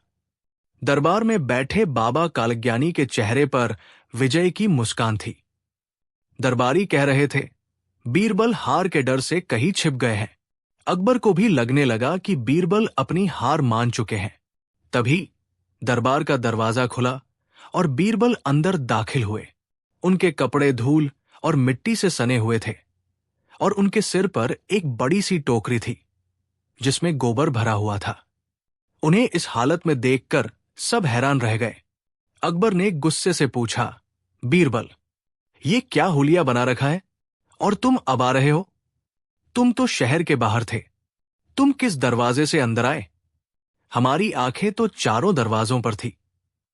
बीरबल मुस्कुराए और सिर से टोकरी उतारकर नीचे रखी। उन्होंने कहा, जहांपनाह, मैं न तो पूर्वी दरवाजे से आया, न पश्चिमी, न उत्तरी और न ही दक्षिणी। सब हैरान थे। एक दरबारी चिल्लाया, ये असंभव है। शहर में आने के यही 4 रास्ते हैं। क्या तुम हवा में उड़कर आए हो? बीरबल ने शांति से जवाब दिया, नहीं, मैं शहर की दीवार फांद कर आया हूं। यह सुनते ही पूरे दरबार में सन्नाटा छा गया। बीरबल ने आगे कहा, बाबा ने कहा था कि मैं दरवाजे से आऊंगा। मैं किसी दरवाजे से नहीं आया, इसलिए उनकी भविष्यवाणी गलत साबित हुई। और जहां तक दिशा की बात है, तो जब मैं दीवार पर चढ़ा तो मेरा मुंह पूरब की ओर था। जब मैं दीवार से कूदा तो मेरा मुंह पश्चिम की ओर था। मेरी दाई ओर उत्तर था और बाई ओर दक्षिण। तो एक तरह से मैं चारों दिशाओं से आया और किसी भी दिशा से नहीं आया। बीरबल का तर्क सुनकर अकबर निशब्द रह गए। लेकिन बाबा कालज्ञानी कहाँ हार मानने वाला था। वो बोला, ये तो शब्दों का खेल है। इसने मेरी भविष्यवाणी को गलत साबित करने के लिए नियमों को तोड़ा है। बीरबल ने कहा, ठीक है बाबा, अब मैं आपको असली चमत्कार दिखाता हूं। बीरबल ने सैनिकों को इशारा किया। सैनिक 4 लोगों को पकड़कर अंदर लाए। ये वही चेले थे जिन्हें बाबा ने रात में शहर के दरवाजों पर पहरा देने भेजा था। उन्हें देखकर बाबा कालज्ञानी के चेहरे का रंग उड़ गया। बीरबल ने अकबर से कहा, जहांपनाह, ये है बाबा के असली चमत्कार। ये इनके जासूस है। इन्होंने ही मुझे शहर में घुसने से रोकने की कोशिश की थी, लेकिन मैं इनसे एक कदम आगे था। मुझे पता था कि बाबा ऐसा ही कुछ करेंगे, इसलिए मैं शहर से बाहर गया ही नहीं। मैं रात भर शहर में ही एक दोस्त के घर छिपा रहा और सुबह होते ही शहर की दीवार के पास पहुंच गया। फिर बीरबल ने पान वाले से लेकर बाबा के चेलों तक सारी कहानी सारे सबूतों के साथ बादशाह के सामने रख दी। उन्होंने बताया कि कैसे ये साधु लोगों की भावनाओं और उनकी श्रद्धा का फायदा उठाकर अपना साम्राज्य चला रहा था। सच्चाई जानकर अकबर की आंखों में पश्चाताप और क्रोध के आंसू आ गए। उन्हें अपनी गलती का एहसास हुआ कि कैसे उन्होंने एक ढोंगी की बातों में आकर अपने सबसे वफादार और बुद्धिमान मंत्री पर ही शक किया। उन्होंने गरजकर आदेश दिया, सैनिकों, पकड़ लो इस पाखंडी को और इसके सभी साथियों को भी। इन सबको काल कोठरी में डाल दो। इसने धर्म के नाम पर जो धोखा दिया है, उसकी इसे कठोर से कठोर सजा मिलेगी। बाबा कालज्ञानी, जो कुछ देर पहले तक दिव्य पुरुष बने बैठे थे, अब अकबर के पैरों में गिरकर अपनी जान की भीख मांगने लगे। लेकिन अब बहुत देर हो चुकी थी। भेड़ की खाल उतर चुकी थी और उसके नीचे छिपा भेड़िया सबके सामने था। अकबर अपनी गद्दी से उठे, बीरबल के पास आए और उन्हें गले से लगा लिया। उन्होंने कहा, बीरबल, हमें माफ कर दो। आज तुम्हारी वजह से ये सल्तनत एक बहुत बड़े धोखे से बच गई। तुमने एक बार फिर साबित कर दिया कि सच्ची शक्ति किसी चमत्कार में नहीं, बल्कि बुद्धि और विवेक में होती है। बीरबल ने विनम्रता से सिर झुकाकर कहा, जहांपनाह, ये मेरा फर्ज था। श्रद्धा और अंधविश्वास के बीच एक बहुत महीन धागा होता है। जब भी हम उस धागे को तोड़ते हैं, तो ऐसे ही ढोंगी हमें अपना शिकार बना लेते हैं। तो दोस्तों, ये थी कहानी उस ढोंगी साधु की, जिसे बीरबल ने अपनी अक्ल से मात दी। ये कहानी हमें सिखाती है कि हमें किसी पर भी आंखें बंद करके विश्वास नहीं करना चाहिए। किसी भी बात को मानने से पहले उसे तर्क और विवेक की कसौटी पर जरूर कसना चाहिए। आपको अकबर बीरबल की ये रोमांचक कहानी कैसी लगी, हमें नीचे कमेंट्स में जरूर बताइए। क्या आपको लगता है कि आज के जमाने में भी ऐसे बाबा कालज्ञानी मौजूद हैं? आपके विचार जानना हमें अच्छा लगेगा। अगर ये वीडियो आपको पसंद आया हो तो इसे एक लाइक जरूर दें। अपने दोस्तों और परिवार के साथ शेयर करें ताकि वे भी इस कहानी का आनंद ले सकें। और हां, अगर आप ऐसी ही मजेदार और ज्ञानवर्धक कहानियां सुनना चाहते हैं तो हमारे चैनल को सब्सक्राइब करना बिल्कुल न भूलें। मिलते हैं अगली कहानी में एक नए रहस्य और एक नए रोमांच के साथ। धन्यवाद। कहानी 5। वो एक आम दिन था, पर दरबार का माहौल कुछ खास था। शहंशाह अकबर हाल ही में मेवाड़ के एक अभियान से लौटे राजा मानसिंह की वीरता की प्रशंसा कर रहे थे। मानसिंह अपनी जीत की चमक में किसी सूरज की तरह दमक रहे थे। उनके चेहरे पर एक राजपूत योद्धा का गर्व और आत्मविश्वास साफ झलक रहा था।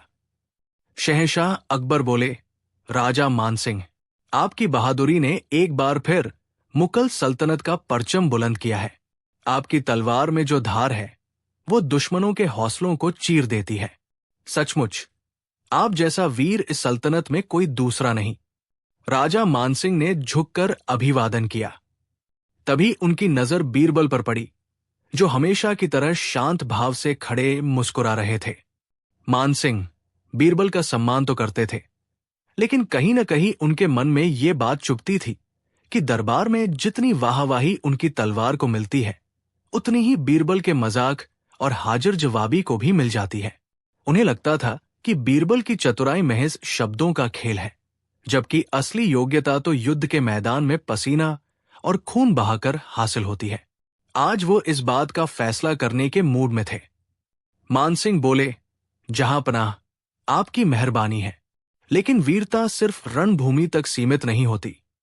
मुझे यकीन है कि हमारी सल्तनत में आम लोगों के बीच भी कई ऐसे गुमनाम वीर होंगे जिनकी बहादुरी के किस्से हम तक नहीं पहुंचते। अकबर ने कहा, बिल्कुल ठीक कहा आपने, राजा साहब, आपकी बात में दम है। तभी मानसिंह सीधे बीरबल की ओर मुड़े और एक चुनौती भरे स्वर में बोले, बीरबल जी, आप तो बहुत बुद्धिमान हैं। आप इंसानों को पहचानने का दावा करते हैं। मैं आपको एक काम सौंपता हूं। आप इस आगरा शहर में से 3 ऐसे आम नागरिकों को ढूंढकर लाइए जो सबसे बहादुर हों। याद रहे, वे सिपाही या सैनिक नहीं होने चाहिए, वे आम लोग होने चाहिए। अगर आप ऐसा कर पाए तो मैं मान जाऊंगा कि आपकी नजर सिर्फ चतुराई नहीं, बल्कि इंसान के असली गुणों को भी पहचानती है। और अगर नहीं कर पाए तो आपको मानना होगा कि असली दुनिया की परख किताबों और किस्सों से नहीं, बल्कि तलवार की नोक पर होती है। यह सुनते ही पूरे दरबार में एक सन्नाटा छा गया। ये एक सीधी चुनौती थी। बीरबल, जो एक कवि और विद्वान थे, उन्हें वीरता की परख करने का काम सौंपा गया था, वो भी एक ऐसे योद्धा द्वारा जिसे वीरता का देवता माना जाता था। बीरबल के दुश्मनों के चेहरे पर मुस्कान तैर गई। उन्हें लगा, आज बीरबल बुरी तरह फंस गए। वीरता कोई पहेली नहीं थी जिसे सुलझाया जा सके। अकबर भी इस चुनौती को देखकर मुस्कुराए। उन्हें अपने दोनों रत्नों की ये नोकझोंक पसंद आ रही थी। अकबर ने पूछा, क्यों बीरबल, क्या तुम्हें राजा मानसिंह की चुनौती स्वीकार है? बीरबल ने मानसिंह की आंखों में देखा। उन आंखों में चुनौती के साथ साथ एक तरह का अहंकार भी था। बीरबल मुस्कुराए, जहांपनाह, राजा साहब का हुक्म सर आंखों पर। मुझे उनकी चुनौती स्वीकार है, लेकिन वीरता की परिभाषा हर किसी के लिए अलग होती है। क्या राजा साहब ये बताने की कृपा करेंगे कि वो किस तरह की बहादुरी देखना चाहते हैं? मानसिंह ने अकड़ से कहा, बहादुरी मतलब बहादुरी जो मौत से न डरे, जो मुश्किलों के सामने चट्टान की तरह खड़ा रहे, जो अपनी जान की परवाह किए बिना किसी सही काम के लिए लड़ जाए। जाइए और ऐसे 3 वीर ढूंढकर लाइए। आपके पास 1 हफ्ते का समय है। ठीक है राजा साहब, 1 हफ्ते बाद मैं आपके सामने आगरा के 3 सबसे बहादुर इंसानों के साथ हाजिर होऊंगा, बीरबल ने पूरे आत्मविश्वास से कहा और दरबार से विदा ले ली। अब शुरू हुई बीरबल की एक अनोखी खोज। ये किसी खजाने की खोज नहीं थी, बल्कि इंसान के अंदर छिपी हिम्मत की खोज थी। बीरबल ने अपना भेष बदला और एक आम आदमी की तरह आगरा की गलियों, बाजारों और मोहल्लों में घूमने लगे। पहले 2 दिन तक बीरबल बस घूमते रहे, लोगों को देखते रहे, उनकी बातें सुनते रहे। उन्होंने देखा कि कोई दुकानदार अपने हज के लिए लड़ रहा था, कोई मजदूर भारी बोझ उठाकर भी मुस्कुरा रहा था, कोई मां अपने बच्चे को बचाने के लिए किसी से भी भिड़ जा रही थी। ये सब हिम्मत के ही रूप थे, लेकिन बीरबल को कुछ खास चाहिए था, कुछ ऐसा जो राजा मानसिंह की वीरता की परिभाषा को भी चुनौती दे सके। तीसरे दिन यमुना नदी के किनारे उन्होंने एक अजीब दृश्य देखा। एक गरीब, फटेहाल आदमी, जिसके चेहरे पर हफ्तों की भूख और निराशा साफ दिख रही थी, नदी में कूदकर अपनी जान देने जा रहा था। तभी एक दूसरा आदमी, जो खुद भी एक मामूली मजदूर लग रहा था, दौड़कर आया और उसे पकड़ लिया। पहले आदमी ने रोते हुए कहा, मुझे छोड़ दो, मैं अपने बच्चों को भूखा नहीं देख सकता, इससे अच्छा है कि मैं मर जाऊं। उस दूसरे आदमी ने अपनी कमर में बंधी एक छोटी सी पोटली खोली। उस पोटली में सिर्फ 2 सूखी रोटियां और थोड़ा सा अचार था। शायद वो उसका दिन भर का भोजन था। उसने वो पूरी पोटली उस रोते हुए आदमी के हाथ में थमा दी और बोला, भाई, मरना किसी बात का हल नहीं है। आज ये तुम और तुम्हारे बच्चे खा लो, कल की कल देखेंगे। ऊपर वाला कोई न कोई रास्ता जरूर निकालेगा। ये कहकर वो मजदूर बिना कुछ सोचे अपने रास्ते पर आगे बढ़ गया, शायद खुद पूरे दिन भूखा रहने के लिए तैयार। बीरबल ने ये सब देखा। उन्होंने उस मजदूर का पता नोट कर लिया। उन्हें अपना पहला बहादुर इंसान मिल चुका था। ये त्याग की बहादुरी थी। अगले दिन बीरबल शहर के सबसे व्यस्त बाजार से गुजर रहे थे। अचानक एक बैलगाड़ी का बैल बिदक गया और पागलों की तरह भीड़ में इधर उधर भागने लगा। लोग अपनी जान बचाने के लिए चीखते चिल्लाते हुए भाग रहे थे। तभी बीरबल ने देखा कि एक छोटा सा बच्चा खेलते खेलते उस बिदके हुए बैल के ठीक सामने आ गया। बच्चे की मां दूर खड़ी चीख रही थी, लेकिन किसी की हिम्मत नहीं हो रही थी कि उस पागल बैल के सामने जाए। तभी भीड़ में से एक नौजवान लड़का, जो शायद कोई मामूली कारीगर था, अपनी जान की परवाह किए बिना दौड़ा।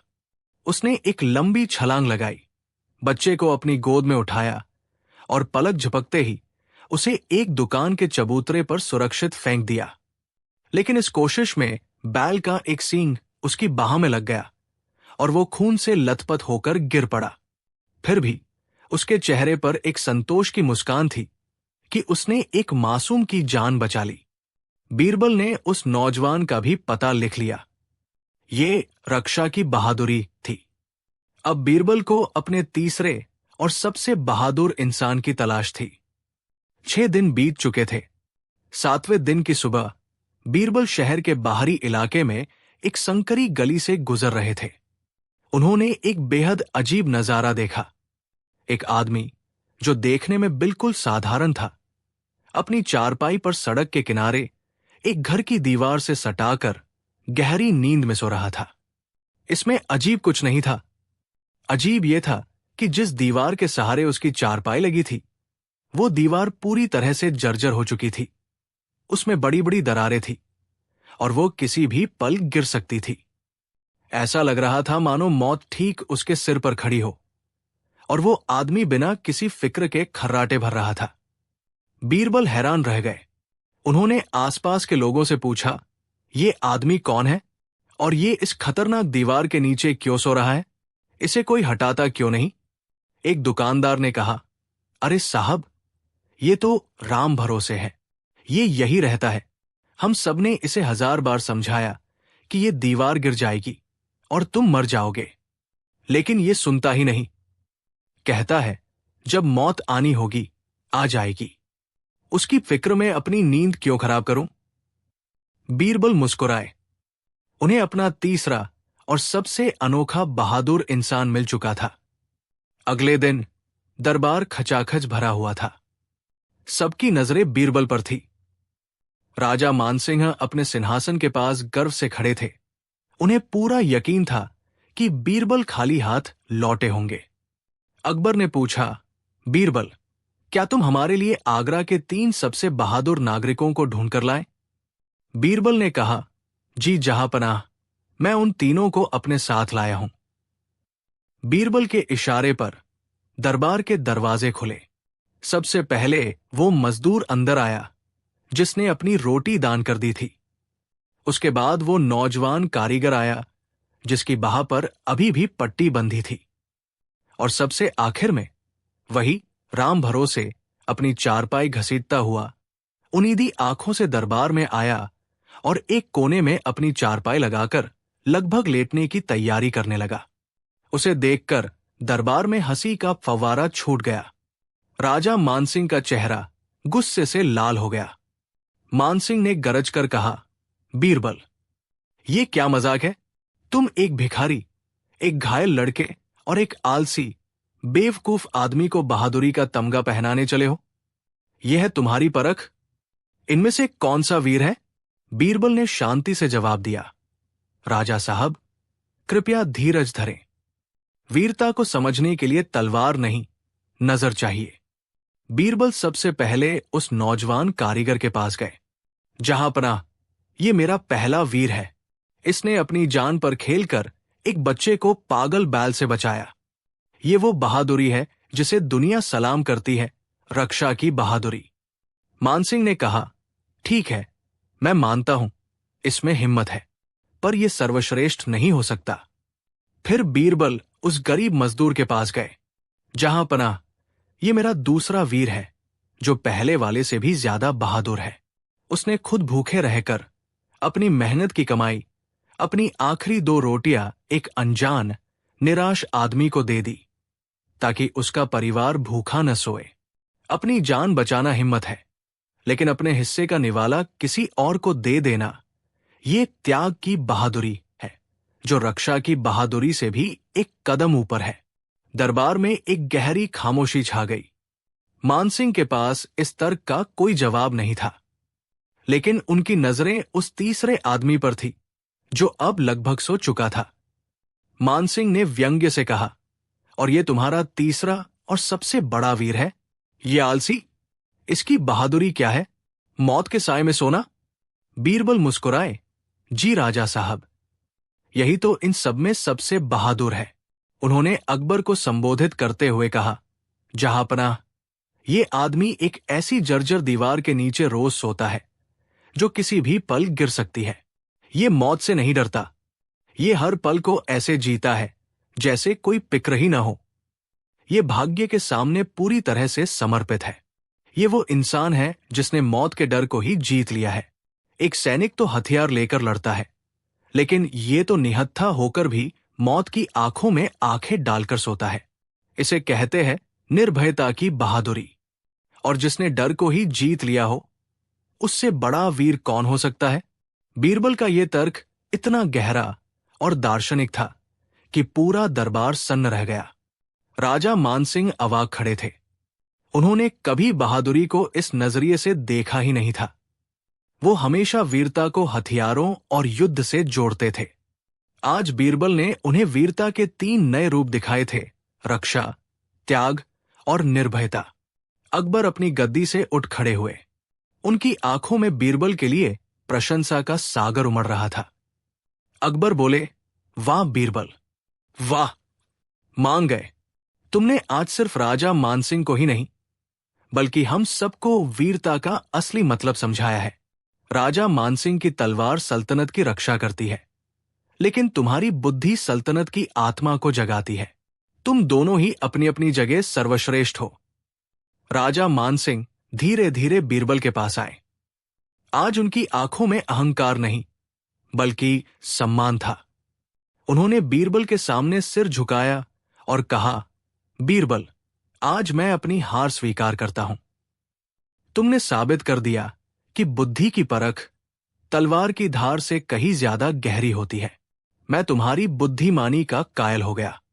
तो दोस्तों, ये थी कहानी बुद्धि और वीरता की उस अनोखी टक्कर की। इस कहानी ने हमें सिखाया कि बहादुरी का मतलब सिर्फ लड़ना ही नहीं होता। किसी के लिए चुपचाप त्याग करना भी बहादुरी है। किसी की निस्वार्थ मदद करना भी बहादुरी है। और अपने डर पर काबू पा लेना भी दुनिया की सबसे बड़ी बहादुरी है। कहानी 6। ये कहानी शुरू होती है आगरा से दूर, हिमालय की तलहटी की ओर जाने वाले एक सुनसान रास्ते से। कड़ाके की सर्दियों के दिन थे। सूरज भी जैसे ठंड से डरकर जल्दी ही पहाड़ों के पीछे छिप जाता था, और रातें किसी बर्फीले दानव की तरह सब कुछ अपनी आगोश में ले लेती थी। इसी रास्ते पर 4 मुसाफिर एक साथ यात्रा कर रहे थे। वे एक दूसरे के लिए अजनबी थे, लेकिन सफर की मुश्किलों ने उन्हें एक दूसरे का साथी बना दिया था। उनमें से पहला था पंडित ज्ञानेश, काशी का एक महान विद्वान। उसके चेहरे पर ज्ञान का तेज था, और उसकी बातों में वेदों और शास्त्रों का सार। उसे लगता था कि दुनिया की हर समस्या का समाधान किताबों में लिखा है। दूसरा था सेठ धनराज, गुजरात का एक अमीर व्यापारी। उसकी नजर हमेशा नफे नुकसान पर रहती थी। वो हर चीज की कीमत लगाता था, चाहे वो सामान हो या इंसान का रिश्ता। तीसरा था सूबेदार जोरावर सिंह, मुगल सेना का एक रिटायर्ड सैनिक। उसकी चाल में फौजी अकड़ थी और आवाज में हुक्म देने की आदत। उसके लिए दुनिया में सबसे बड़ी चीज थी ताकत और अनुशासन। और चौथा था किशनलाल, एक साधारण किसान। वो भोला भाला और मेहनती था। उसे दुनियादारी की ज्यादा समझ नहीं थी, लेकिन वो जमीन से जुड़ा हुआ था और कुदरत के मिजाज को खूब समझता था। ये चारों एक तीर्थ यात्रा पर निकले थे और रास्ते में एक दूसरे से मिले थे। दिन में वे साथ चलते, हंसी मजाक करते और एक दूसरे को अपनी जिंदगी के किस्से सुनाते। ऐसा लगता था जैसे वे सालों से एक दूसरे को जानते हों। लेकिन उन्हें यह नहीं पता था कि रात का अंधेरा और ठंड की एक लहर उनकी इस नैनवेली दोस्ती की सबसे कठिन परीक्षा लेने वाली थी। जैसे ही सूरज डूबा, मौसम ने अपना असली रंग दिखाना शुरू कर दिया। बर्फीली हवाएं चाबुक की तरह शरीर पर लगती थी। चारों ने मिलकर आग जलाई, लेकिन ठंड इतनी ज्यादा थी कि आग की गर्मी भी बेअसर लग रही थी। उनके पास अपना अपना थोड़ा बहुत सामान था, लेकिन ठंड से बचाने के लिए उन चारों के पास कुल मिलाकर सिर्फ एक ही मोटा कंबल था। यह कंबल सेठ धनराज का था, जो उसने रास्ते में एक गांव से खरीदा था। जब ठंड हड्डियों तक पहुंचने लगी तो कंबल का सवाल उठा। पंडित ज्ञानेश ने अपनी धोती को कसते हुए कहा, शास्त्रों के अनुसार ज्ञान और आयु में जो सबसे बड़ा हो, उसका सम्मान पहले होना चाहिए। मैं तुम सब में सबसे अधिक ज्ञानी और आयु में भी बड़ा हूं, इसलिए कंबल पर पहला अधिकार मेरा है। यह सुनकर सूबेदार जोरावर सिंह की त्योरियां चढ़ गई। पंडित जी, शास्त्र युद्ध के मैदान में काम नहीं आते। ठंड किसी दुश्मन से कम नहीं है। जिसके बाजुओं में ताकत है, वही अपनी रक्षा कर सकता है। मैंने अपनी पूरी जिंदगी देश की सरहदों पर ठंड का सामना करते हुए बिताई है। ये कंबल मुझे मिलना चाहिए ताकि मैं सुबह तक जिंदा रह सकूं। सेठ धनराज, जिसका वो कंबल था, व्यंग्य से हंसा। वाह, क्या बात है! कंबल मेरा, पैसा मेरा, और हत आप लोग जता रहे हैं। व्यापार का नियम कहता है कि जिस चीज पर जिसका मालिकाना हत हो, वही उसका उपयोग करेगा। ये कंबल मेरा है, इसलिए इसे मैं ही ओढ़ूंगा। अगर किसी को ठंड लग रही है तो वो सुबह मुझसे गर्मी किराए पर ले सकता है। अब तक चुपचाप बैठा किसान किशनलाल धीरे से बोला, मालिको, हम सब ठंड से कांप रहे हैं। अगर हम झगड़ते रहे तो सुबह तक हम में से कोई नहीं बचेगा। क्यों ना हम सब बारी बारी से कंबल ओढ़ लें? लेकिन उसकी सीधी सादी बात किसी को पसंद नहीं आई।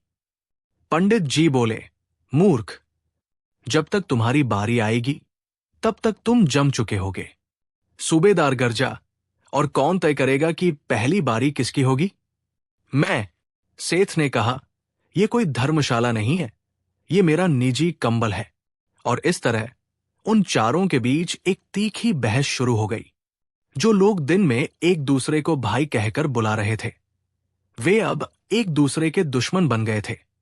उनकी आवाजें ऊंची होती गई और उनके दिल एक दूसरे से दूर।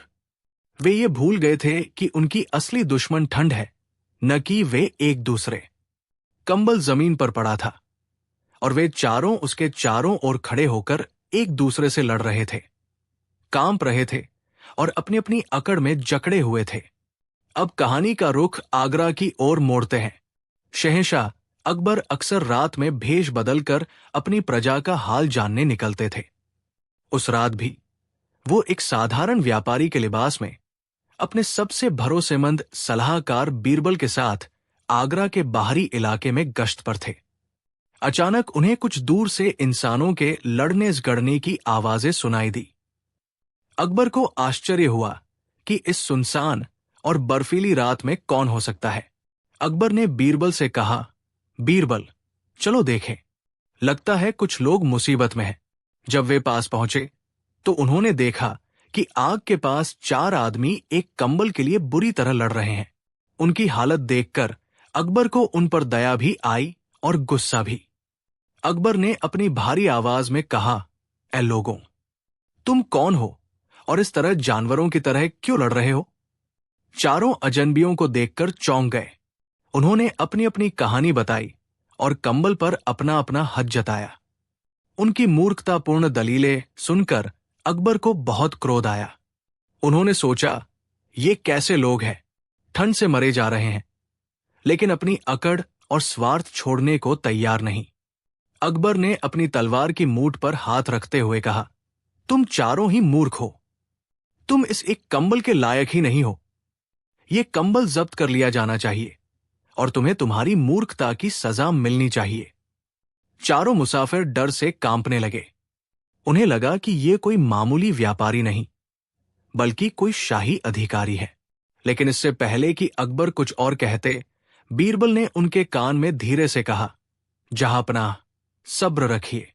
गुस्से से समस्या का समाधान नहीं होता। ताकत से आप कंबल छीन सकते हैं, लेकिन इनके मन का स्वार्थ नहीं निकाल सकते। मुझे एक मौका दीजिए, शायद मैं इन्हें एक ऐसा सबक सिखा सकूं जो ये जिंदगी भर न भूलें। अकबर बीरबल की बुद्धिमानी का सम्मान करते थे।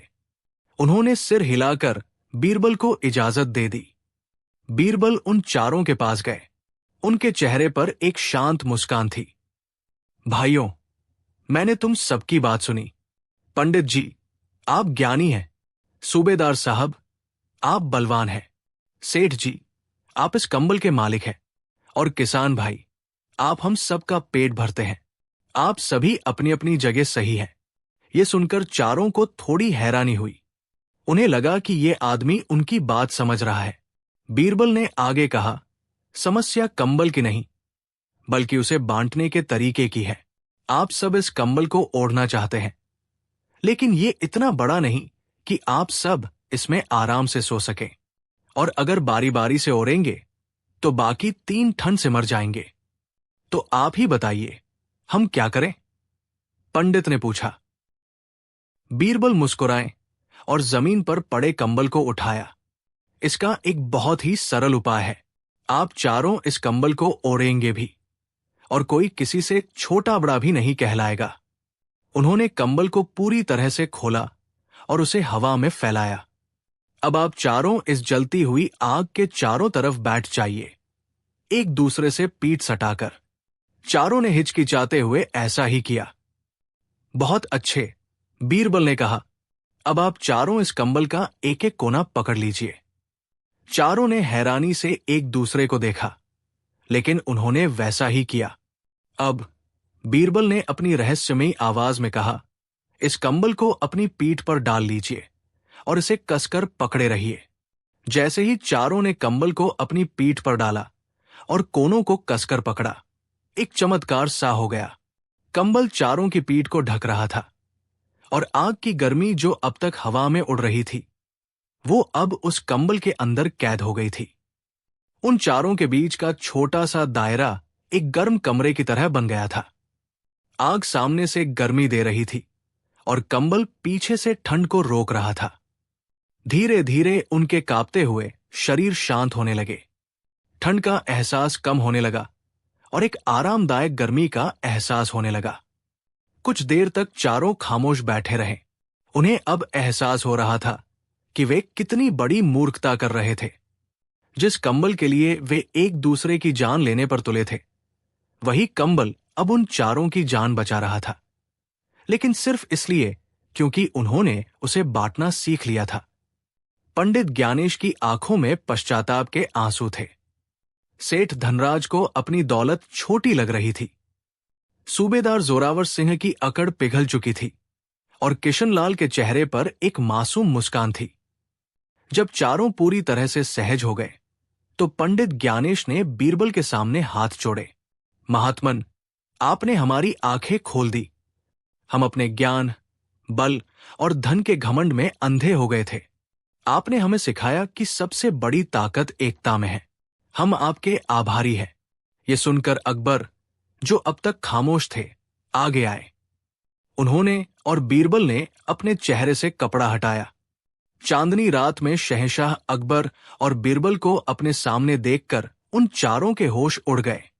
वे डर के मारे जमीन पर गिर पड़े और माफी मांगने लगे। अकबर ने उन्हें उठाया और उनके चेहरे पर अब गुस्सा नहीं, बल्कि एक गहरी समझ थी। डरो मत, शहंशाह ने कहा। आज सजा देने का नहीं, बल्कि सीखने का दिन है। आज तुम्हारे इस छोटे से झगड़े ने हमें सल्तनत चलाने का एक बहुत बड़ा सबक सिखाया है। ये कंबल तुम्हारी सल्तनत की तरह है और तुम चारों उसकी प्रजा। अगर प्रजा आपस में ही ज्ञान, धन और ताकत के लिए लड़ती रहेगी तो पूरी सल्तनत ठंड से जम जाएगी, यानी बिखर जाएगी। लेकिन अगर सब मिलकर इस सल्तनत रूपी कंबल का एक एक कोना थाम ले, अपनी अपनी जिम्मेदारी निभाएं, तो कोई भी बाहरी दुश्मन या मुश्किल हमारा कुछ नहीं बिगाड़ सकती। अकबर ने बीरबल की पीठ थपथपाई। शाबाश बीरबल, आज तुमने सिर्फ इन चारों को नहीं बल्कि मुझे भी एक पाठ पढ़ाया है। असली बुद्धिमानी समस्या को खत्म करना नहीं, बल्कि लोगों को जोड़कर उस समस्या का हल निकालना है। उस रात उन चारों मुसाफिरों को जिंदगी का सबसे बड़ा सबक मिला। वे समझ गए कि सहयोग और एकता किसी भी साधन से ज्यादा कीमती है। तो दोस्तों, ये थी कहानी 4 आदमियों और एक कंबल की। ये कहानी हमें सिखाती है कि हमारी जिंदगी में भी ऐसे कई कंबल आते हैं, चाहे वो परिवार में संपत्ति का बंटवारा हो, ऑफिस में किसी प्रोजेक्ट का क्रेडिट हो या समाज में अधिकारों की लड़ाई हो। हम अक्सर अपने स्वार्थ और घमंड में उस एक चीज के लिए लड़ते रहते हैं और ये भूल जाते हैं कि मिलकर हम उससे कहीं ज्यादा हासिल कर सकते हैं। बीरबल का समाधान कितना सरल लेकिन कितना गहरा था, है ना? उन्होंने किसी को सही या गलत नहीं ठहराया, बल्कि एक ऐसा रास्ता निकाला जिसमें सबकी जीत हो।